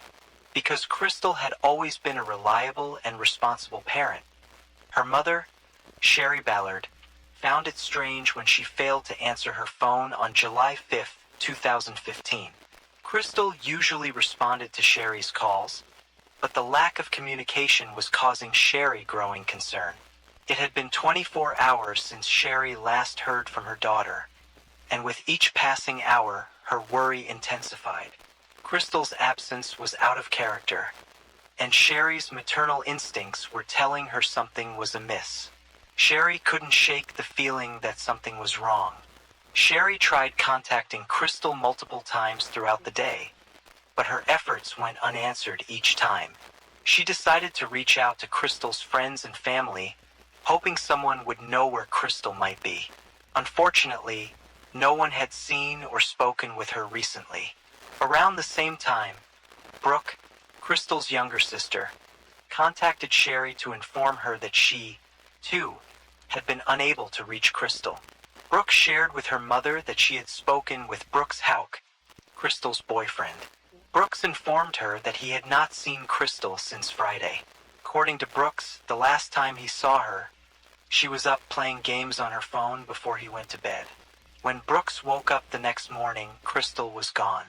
He speculated that Crystal may have gone to visit her cousin's house to celebrate the 4th of July. However, Sherry's concern grew as she struggled to get in touch with her daughter. Sherry reported Crystal missing to the police department, and as she was there, her son, Casey, received a phone call from a friend who had seen Crystal's car on the side of the road. This discovery worried Casey and his father, Tommy Ballard, as they knew Crystal would not have abandoned the vehicle of her own accord. Upon receiving the call, Casey and Tommy felt a sense of dread in their stomachs. Upon arrival at the location, Casey and Tommy saw Crystal's car, which had a flat tire. However, this discovery only reinforced their belief that something was seriously wrong. If Crystal had encountered car trouble, she would have certainly reached out to one of them for assistance. The idea that she would have pulled over and tried to fix it on her own was unfathomable. As they examined the car further, Casey and Tommy noticed Crystal's keys, phone and purse on the passenger seat. These items served as additional evidence that something was amiss. Crystal would not have gone anywhere without her belongings, and their presence in the car further heightened their fears for her well-being. After Crystal's father and brother found her vehicle on the Bluegrass Parkway, they promptly notified the Nelson County Sheriff's Department. Investigators arrived at the scene and examined Crystal's car. Despite finding no signs of a struggle, something stood out to them. The driver's seat seemed out of place for someone of Crystal's height. This peculiar observation raised suspicions that someone else may have been driving her car. As the authorities continued their investigation, they sought assistance from any witnesses who may have noticed something on the parkway. However, no one came forward with any valuable information. The police decided to turn to the media in the hope of generating leads from the public. They released Crystal's photo and appealed to the public for assistance in finding her. Unfortunately, no one came forward with any significant leads. Tommy, Crystal's father, organized search parties to locate her. Unfortunately, the hot and humid weather made the searches difficult. Many individuals showed up to help look for Crystal, but one notable absence was her boyfriend, Brooks Houck. The police became suspicious of Brooks' apparent lack of concern regarding Crystal's disappearance, since she was not only the mother of his child. When detectives questioned Brooks, he claimed that Crystal and their son had accompanied him to his family's farm the previous evening. According to Brooks, they returned home around midnight, after which he went to bed. He stated that Crystal remained awake, engrossed in her phone as she often did, playing games. Brooks claimed that when he woke up at 7 a.m., his son was already in bed with him, but Crystal was nowhere to be found. Initially, he speculated that Crystal may have gone out with her cousin. However, those who know Crystal well contradicted this claim, as she never would have left her son behind. Crystal and her 2-year-old were attached at the hip. Brooke, Crystal's sister, believed Crystal was planning to leave Brooks. According to Brooke, Brooks had lied to Crystal and failed to show an emotional attachment to her. Crystal had confided in her mother, Sherry, that she wanted to leave Brooks, but admitted that it would not be easy because he was controlling. Casey, Crystal's brother, had also recently noticed tension between Brooks and Crystal and witnessed several heated arguments. The police asked Brooks to come to the police station to take a polygraph test, which came back inconclusive. Afterward, Brooks sat with the police for a formal interview. Detectives had collected footage that confirmed details of Brooks' story. A video showed his truck going into his family's farm, and the footage revealed the car leaving the property around midnight. However, because Brooks' truck had tinted windows, the police couldn't see who was inside the vehicle at the time. According to Brooks, while at his parents' farm, he did chores, set a fire for building materials, and waited for the fire to die before driving home. During the interview, the police inquired about a short phone call that Brooks had on his way back from his parents' farm with a business associate, Steve Lawson, that lasted for only 13 seconds. In order to clarify matters, Brooks decided to have Steve Lawson explain the conversation to the police during the interview and call him. Steve Lawson said he had called Brooks to acquire the numbers for a rental property. However, the police found this claim suspicious, as it seemed like a scripted response. Steve Lawson explained Brooks told him that he needed to wait until he got home because Crystal was the one who handled that type of stuff. The police expressed confusion, wondering why Brooks, who was in Crystal's company at the time of the call, had to wait to talk to her in person. They questioned why Brooks could not have handed her the phone and had the conversation right then and there. In the midst of Brooks' interview, he received a phone call from his brother, Nick, an officer at the Bardstown Police Department. Nick advised Brooks to exit the interrogation room immediately. The police were not convinced that Crystal had run away and abandoned her car on the side of the Bluegrass Parkway. It seemed to the police that something had happened to Crystal while she was at the Brooks Houck family farm. As the investigation into Crystal's disappearance continued, people called the police and reported seeing Brooks' truck and his brother Nick's police car at the Houck family farm. Detectives became convinced that the brothers were at the farm disposing of evidence in Crystal's disappearance. To gather more information, the police decided to call in Nick, Brooks' brother, for questioning. They confronted him with the fact that he had been spotted at his family's farm on July 8th and asked him to explain why he had been there. However, Nick denied having any knowledge of what they were talking about and claimed not to have been out there that night. Despite Nick's denial, the police pressed on and asked him to point blank if he and his brother had destroyed or hidden evidence involving Crystal's disappearance. Nick adamantly denied that they had engaged in wrongdoing and insisted that his brother could not harm someone. Furthermore, he said there was no conceivable scenario where he, as a police officer, would have assisted Brooks in covering up a crime. After the interview, the police asked Nick if he would be willing to take a polygraph test, and he agreed. Nick failed the polygraph on 2 questions. The first question was, "Do you know where the crystal is right now?" The second question was, "Are you hiding any information about what happened to the crystal?" Despite failing the polygraph, Nick maintained that he was being 100% honest. On October 15th, the police investigating Crystal's disappearance named her boyfriend, Brooks Houck, as the prime suspect. On the same day, Brooks' brother Nick was fired from Joss as an officer at the Bardstown Police Department for impeding their investigation. Even though the police were fairly sure they knew who caused Crystal's disappearance and how she died, they didn't have enough evidence to make an arrest. The police feared taking their suspect to court and not having enough evidence. If the suspect were to get acquitted, the police couldn't charge them with Crystal's murder again because of double jeopardy.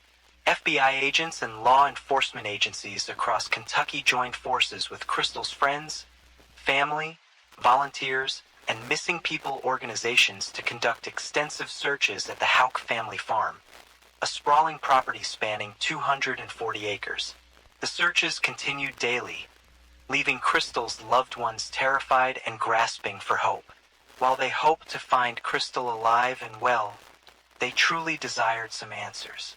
At the Houck family farm, investigators conducted a thorough search of the ashes of a fire, but no human remains were uncovered. However, in the pile of ashes, remnants of clothing were found. But the investigators were unable to connect these pieces to the case of Crystal's disappearance. The police served multiple search warrants on the Houck family farm, targeting cars and residences. Despite their efforts, none of these searches yielded significant leads or evidence related to Crystal's case. A $100,000 reward was offered for information about Crystal's disappearance, but still no one came forward. Tommy Ballard, Crystal's father, followed every lead he got in Crystal's disappearance. He was determined to find his daughter and was not going to give up. Crystal's disappearance affected Tommy more than it did anyone else who loved her, because in January 1979, his pregnant sister was murdered by her husband and his friend. They shot and beat her, and then set her remains on fire and scattered them on a farm. The men who committed this heinous crime were eventually caught years later, and they were found guilty and sentenced to life in prison. Despite the challenges he faced, Tommy remained steadfast in his pursuit of Crystal's whereabouts. Tommy followed every lead, no matter how small or insignificant it may have seemed. He canvassed the neighborhood, conducted interviews, and reached out to anyone who might have information. Tommy, determined to find answers about his daughter's disappearance, allocated his savings towards hiring cadaver dogs in a private eye. With each passing day, he kept meticulous records of all the tips he followed and every clue he uncovered. His dedication to the investigation led him to meet frequently with the police to share his findings and seek their guidance. In November 2016, Tommy Ballard took his 11-year-old grandson, Crystal's son, out on an early morning hunting trip on their property. Tommy's wife, Sherry, watched them leave. As they departed, Sherry couldn't help but feel a sense of unease. She couldn't help but quickly pray to God, asking for a watchful eye over them in the woods. Sherry returned to her bed, trying to relax. However, only minutes later, a phone call would shatter her peace. As she picked up the receiver, Sherry recognized the voice of her grandson, Crystal's son. His voice was filled with panic and terror. "Mima, Papa has been shot," he cried. Her heart sank. Panic washed over her. She quickly rushed to the bathroom, grabbing clothes along the way. Her grandson was still crying on the phone, his voice trembling with fear, so she reassured him, telling him that she was calling 911. As she quickly dressed, Sherry's mind raced with thoughts of her husband's well-being. When Sherry arrived at the scene, she was immediately overcome with grief. She rushed over to Tommy, shaking him frantically.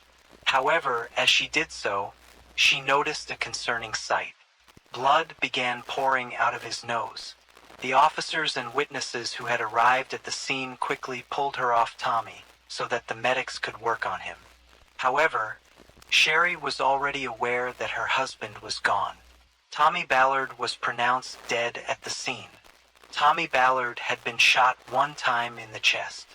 Initially, the police claimed that Tommy's death was the result of a hunting accident. However, Sherry was furious upon hearing this declaration. She insisted that this was no hunting accident, but rather a murder. She exclaimed, "This is my husband and it's a murder and you know it." After an investigation into Tommy's death, investigators ruled out the idea that Tommy took his own life as the cause of death, as they determined that his weapon had not been fired. Additionally, the investigators ruled out the involvement of Tommy's 11-year-old grandson in the shooting. Eventually, the Kentucky State Police later informed the public that they were investigating the death as a murder. The Ballard family believes that Tommy was murdered because he was getting too close to uncovering the truth about what happened to his missing daughter. They think the people responsible for hurting Crystal wanted Tommy out of the way, fearing that he might reveal the truth. In 2022, the FBI conducted a 5-day investigation into the disappearance of Crystal. Investigators returned to the Houck family farm, hoping to find more evidence. The FBI's goal was to collect evidence that would help them hold the individual responsible for Crystal's disappearance accountable.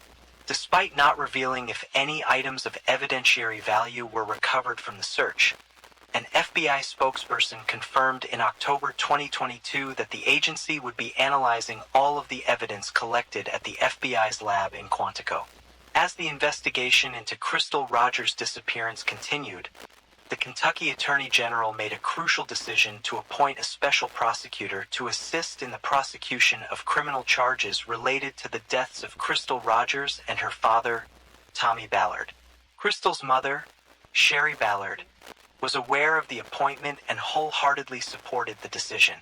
She believed this measure was necessary to ensure justice was served in her loved ones' cases.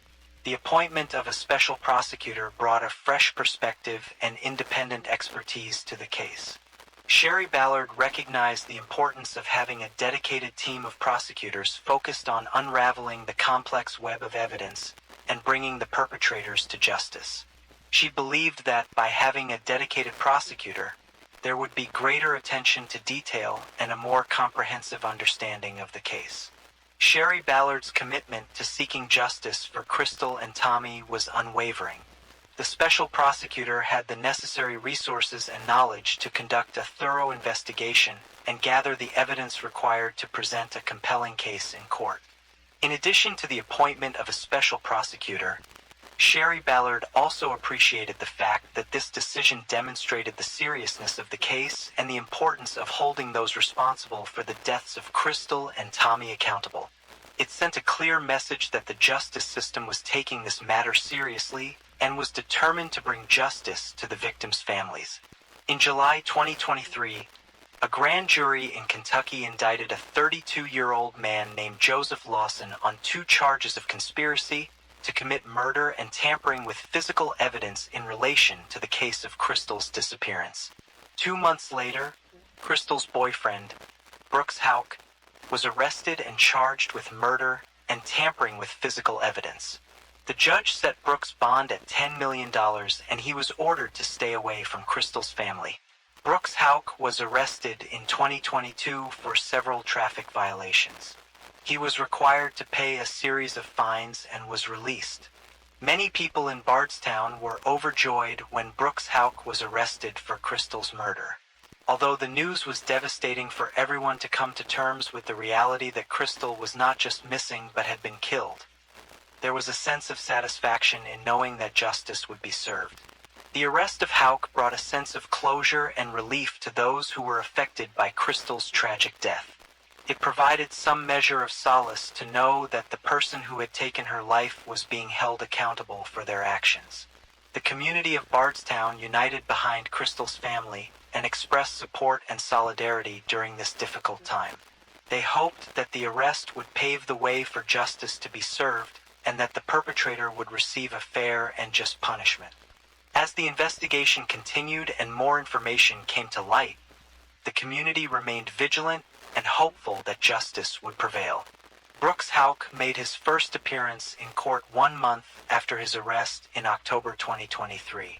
However, his appearance was not in person but virtually. The hearing was a crucial moment in the case as prosecutors revealed new information regarding another unsolved murder in Bardstown. The judge asked Special Prosecutor Shane Young if they were looking into any other cases that may be linked to Crystal's case. According to the prosecutor, they were also investigating Tommy Ballard's death, Crystal's father, and felt the two murders were connected.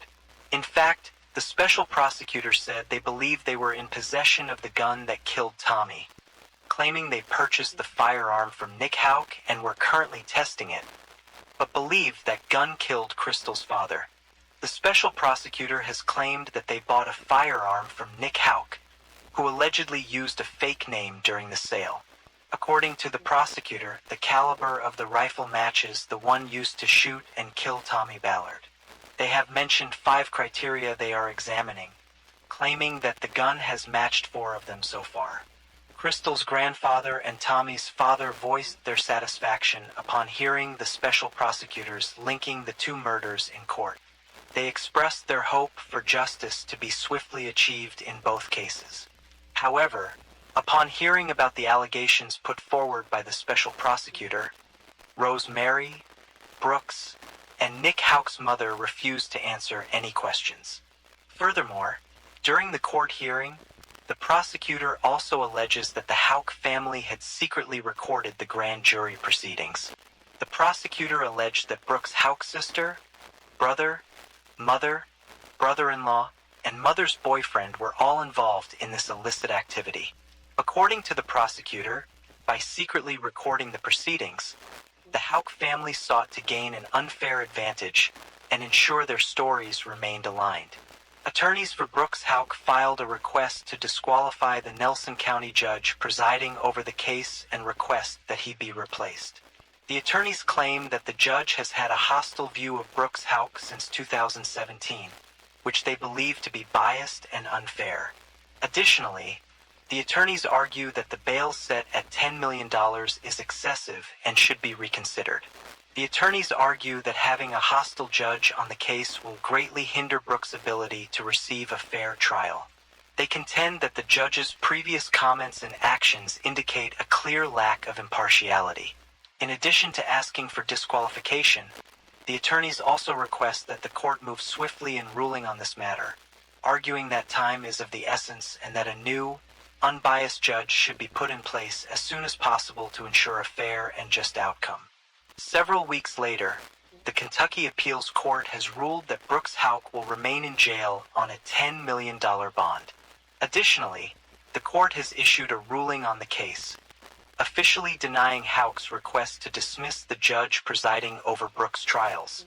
In December 2023, Stephen Lawson was indicted on 2 charges of conspiracy to commit murder and tampering with physical evidence.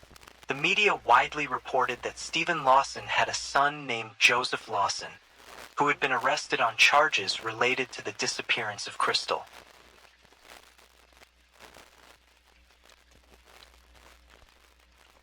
Story 6. Keith and Sherry Papini first met in middle school when he was in the 7th grade and she was in the 8th. They were each other's first kiss. Their friendship quickly blossomed, and they remained close throughout their teenage years. However, as time went on, they lost touch with each other and went their separate ways. Years passed, and Sherry moved on with her life. She married another man in 2006, but their marriage only lasted for 2 years. After the divorce, Sherry found herself single again. Little did she know, fate had other plans in store for her. One day she unexpectedly ran into Keith, and sparks instantly flew. The years apart had brought them both growth and maturity, and they realized just how much they had missed each other. Keith and Sherry arranged a date to give their love another chance. From that moment on, their connection grew stronger with each passing day. Within a year of reconnection, Keith and Sherry knew they were meant to be together. They married in 2009, had 2 children, and lived in Redding, California. Sherry used to work in telecommunications, but after giving birth to her children, she quit her job and stayed home with her children. Keith continued to work at Best Buy as a member of the Geek Squad. From the outside, the Papini family seemed to have an ideal life. On November 2nd, 2016, Keith and Sherry Papini's image of the perfect life shattered when Keith arrived home to find his wife missing. It was unusual because Sherry was usually always home when Keith came home from work. Initially, Keith assumed Sherry had gone on a walk, but he became increasingly worried as time passed, and she never returned. Keith called the daycare center that his children attended to see if Sherry had picked up their children yet. To his surprise, the school secretary informed him that Sherry had not. Keith's concern for Sherry intensified, and he decided to check the Find My iPhone app on his phone. The app revealed that Sherry's phone was located at the end of the driveway. Without hesitation, Keith ran outside and searched the area. To his dismay, he found Sherry's phone lying on the ground with her headphones nearby. Even more unsettling, there were strands of hair entangled in the headphones. After Keith made the disturbing discovery of Sherry's phone and headphones at the end of the driveway, he contacted the authorities with the Shasta County Sheriff's Office. The Sheriff's Office immediately took Sherry's disappearance seriously and involved the FBI from the start of the ensuing investigation. Keith was determined to bring attention to Sherry's disappearance and pleaded for her safe return. Recognizing the importance of getting Sherry's name and face out to the public, Keith spoke to the media, hoping to generate support and assistance in finding her. The media played a significant role in amplifying the story of Sherry's disappearance. Sherry's beauty, blonde hair, and blue-eyed appearance made her case captivating to the public, and news channels eagerly covered every detail. Her perfect life as a devoted wife and mother only added to the intrigue surrounding her sudden disappearance. Once Sherry's disappearance became public news, the Shasta County Sheriff's Office began receiving a large number of tips. However, despite the sheer volume of information called into the police, none of the tips proved productive in the ongoing search for Sherry. As the investigation into Sherry's disappearance continued, investigators focused on examining Sherry's phone for any potential clues. Upon reviewing the contents, they discovered a heated text message exchange between Sherry and her husband, Keith, from a few months prior. This exchange raised suspicions among police, leading them to wonder if Keith could have been involved in Sherry's disappearance. Despite the potential suspicion, Keith proved to be cooperative with the police. He volunteered to take a polygraph test, hoping to help clear his name from any suspicion. Keith passed the polygraph. In addition to the text message exchange between Keith and Sherry, investigators uncovered several texts from men disguised under female names in Sherry's phone. Upon closer examination, it seemed as though Sherry was planning to leave Keith. On November 10, 2016, the police tracked down one of the men from Sherry's phone and interviewed him regarding her whereabouts. According to the man, he and Sherry had met 5 years earlier at a restaurant while she was attending a work conference. The man stated he had no idea where Sherry was, but he had some insights into her relationship with her husband, Keith. During the interview, the man revealed that Sherry had a disregard for Keith and feared him. He had allegedly told Sherry that Keith was violent and abusive and would often keep her locked up in their home. After receiving the accusation from the man who knew Sherry that her husband Keith was abusive, the police launched an investigation to determine if there was truth to these accusations. However, after interviewing friends and neighbors of the couple, the police were unable to find any substantial evidence to support the notion that Keith was a violent individual.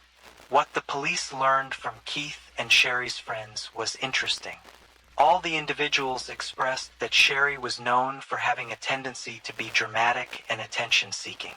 This info led the police to consider the possibility that the allegations of abuse may have been exaggerated or fabricated. Several days after Sherry went missing on November 24, 2016, the police received a phone call at 4:32 a.m. on Thanksgiving morning. The caller informed the police that there was a woman on the side of I-5 who appeared to be in need of assistance. After receiving this information, the officers swiftly responded and headed to the location. Upon arriving at the scene, the police discovered a woman with chains and zip ties wrapped tightly around her. Due to her disheveled state, it took a few moments for the officers to realize that the woman was Sherry Papini, who had been missing for several days. The officers were relieved to find Sherry alive and quickly began the process of freeing her from restraints. They carefully removed her chains and zip ties, ensuring her safety. Once she was released, the officers transported Sherry to the hospital to receive medical attention. When Sherry arrived at the hospital, the severity of the situation became apparent. Sherry had multiple bruises covering her body. Her hair was noticeably shorter, and a burn mark could be seen on her arm. She also had a bad rash on her arm. Additionally, her weight had declined to a dangerous level at only 87 pounds. While Sherry was recuperating at Woodland Memorial Hospital, the police attempted to interview her, but Sherry was too emotional to provide any details. Sherry would only cooperate if her husband, Keith, were present during the interview. As a result, Keith was allowed to stay in the room while Sherry recounted the incident. According to Sherry, she was out jogging when a dark-colored SUV driven by two women approached her. One of the women, who was older, disembarked from the vehicle and approached Sherry, brandishing a gun. The younger woman remained in the car. Sherry stated that she was forced into the back of the vehicle against her will. Prior to entering the SUV, Sherry retrieved her phone and headphones from the driveway and intentionally left them behind, along with strands of her hair. She said she did this to alert Keith that something was wrong. Sherry continued telling the story of her abduction to the police and her husband, Keith. She said that during the journey, she kept falling asleep in the back of the SUV, making it hard to keep track of time. Additionally, she mentioned that the two women had wrapped something around her face, preventing her from seeing where she was. According to Sherry, the two women informed her that they had kidnapped her because there was a man who wanted to buy her, and she was to be delivered to that person. They did not specify who the man was or where he was located. Sherry expressed fear and concern about her situation, as she had no idea where she was being taken or what would happen to her. During her captivity, Sherry claimed she was subjected to physical abuse by one of the two women she was being held with. According to Sherry, this woman would hit her frequently, leaving her with various injuries. Sherry also alleged that she was branded on her right shoulder with the word Exodus, which the woman said had been done to appeal to Sherry's buyer, who was allegedly a police officer. Sherry further stated that her captors played mariachi music frequently, which she found unsettling and disorienting. The constant playing of this type of music added to the atmosphere of her captivity, making it more isolating and oppressive. Sherry mentioned that she was confined to a single room with a boarded window. Regarding the living conditions, Sherry talked about a closet where she was chained. This closet served as a makeshift bathroom, as there was a bucket inside that she could use to urinate and defecate. About 3 weeks into her captivity, Sherry recalled hearing a gunshot. Following the gunshot, Sherry never saw the older Hispanic woman again. This sudden disappearance raised several questions in Sherry's mind. Was she killed? The younger woman, who had remained silent throughout the ordeal, now took charge. This woman ordered Sherry to get into a car, and they proceeded to drive along I-5. Suddenly, the car came to a stop. Sherry was startled by the sudden and unexpected halt. She looked around, trying to assess the situation. Then, the younger woman told Sherry to exit the vehicle. Confused and uncertain, Sherry cautiously complied. Sherry felt a mixture of fear and excitement as she exited the car. Was this her chance to escape, or was she being led into a more dangerous situation? She was left with no answers, only uncertainty. After Sherry was found on the side of I-5, the Shasta County Sheriff's Office held a press conference to announce her safe return. During the press conference, the police said Sherry had been abducted by 2 Hispanic women, sparking widespread concern among the public. However, the response to this news was not without consequences. Following the press conference, a wave of racism emerged, targeting individuals of Spanish descent. The reporting of Sherry's abduction had intensified public fear and anxiety, leading some to lash out at individuals perceived to be associated with the Hispanic community. When Sherry became settled back at home after her abduction, she started attending therapy sessions. Since Sherry lived in California, she became eligible for the Victims' Compensation Fund, which uses public funds to help pay for victims' therapy. In the aftermath of the abduction, Sherry started spending a significant amount of time in her house. She avoided going out as frequently compared to her previous lifestyle. 1 year into the investigation of Sherry's abduction, the police released a composite sketch of the 2 Hispanic women believed to be involved in the crime. However, despite this significant step, no leads came in.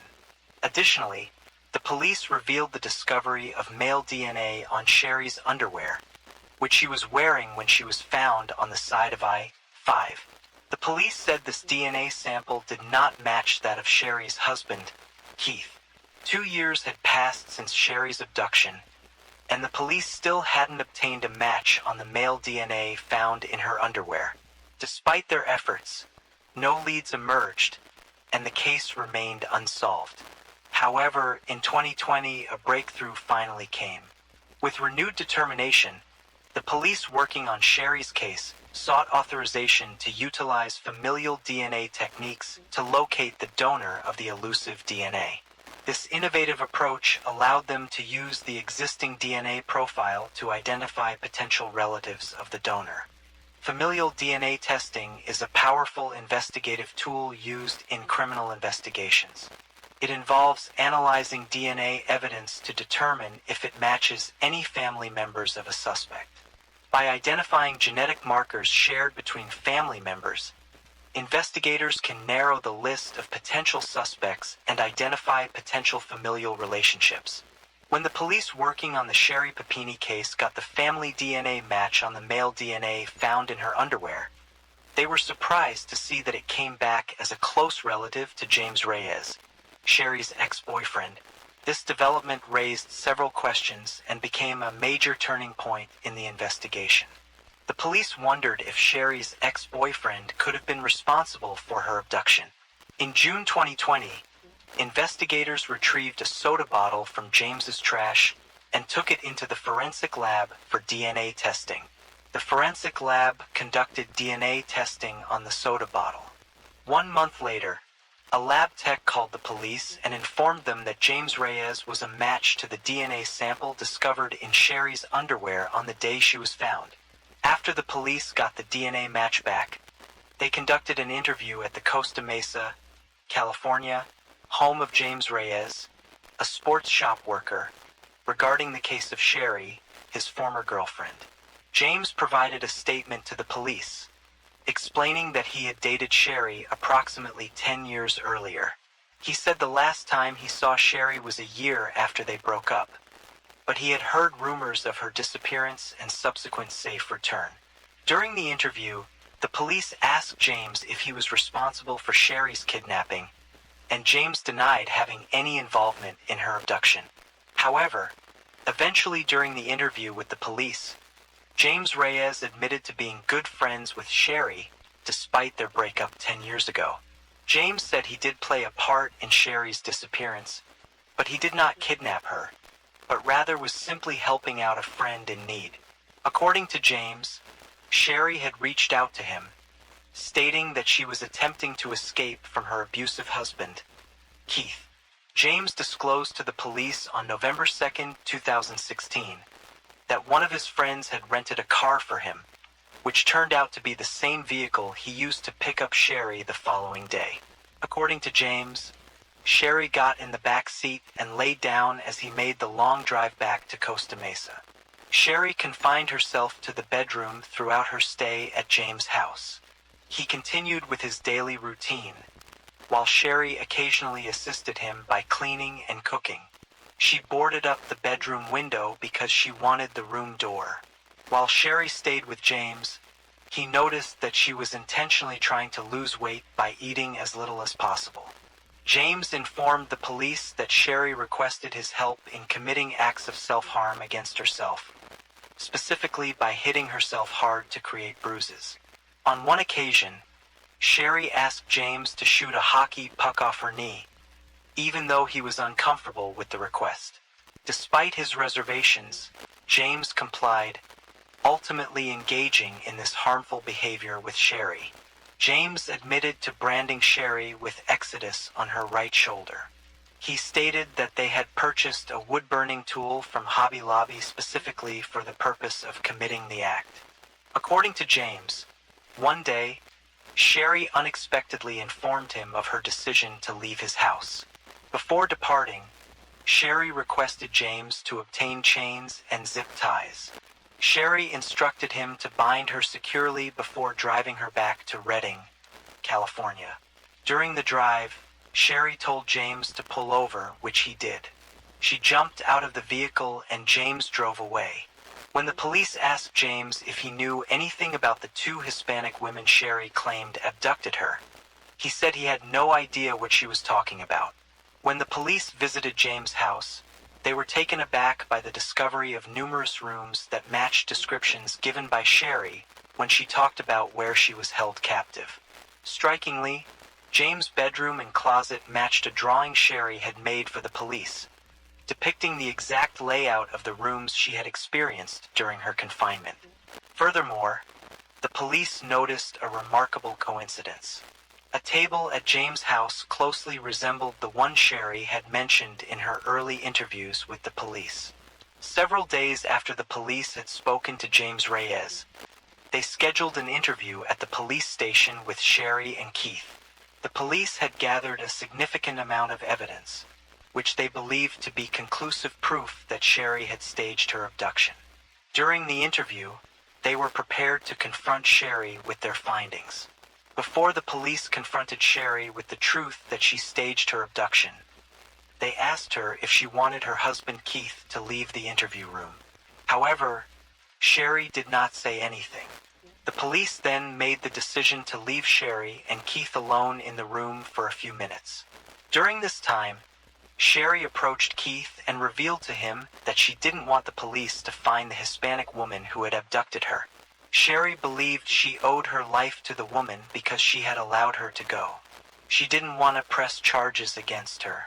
Keith listened to Sherry's explanation.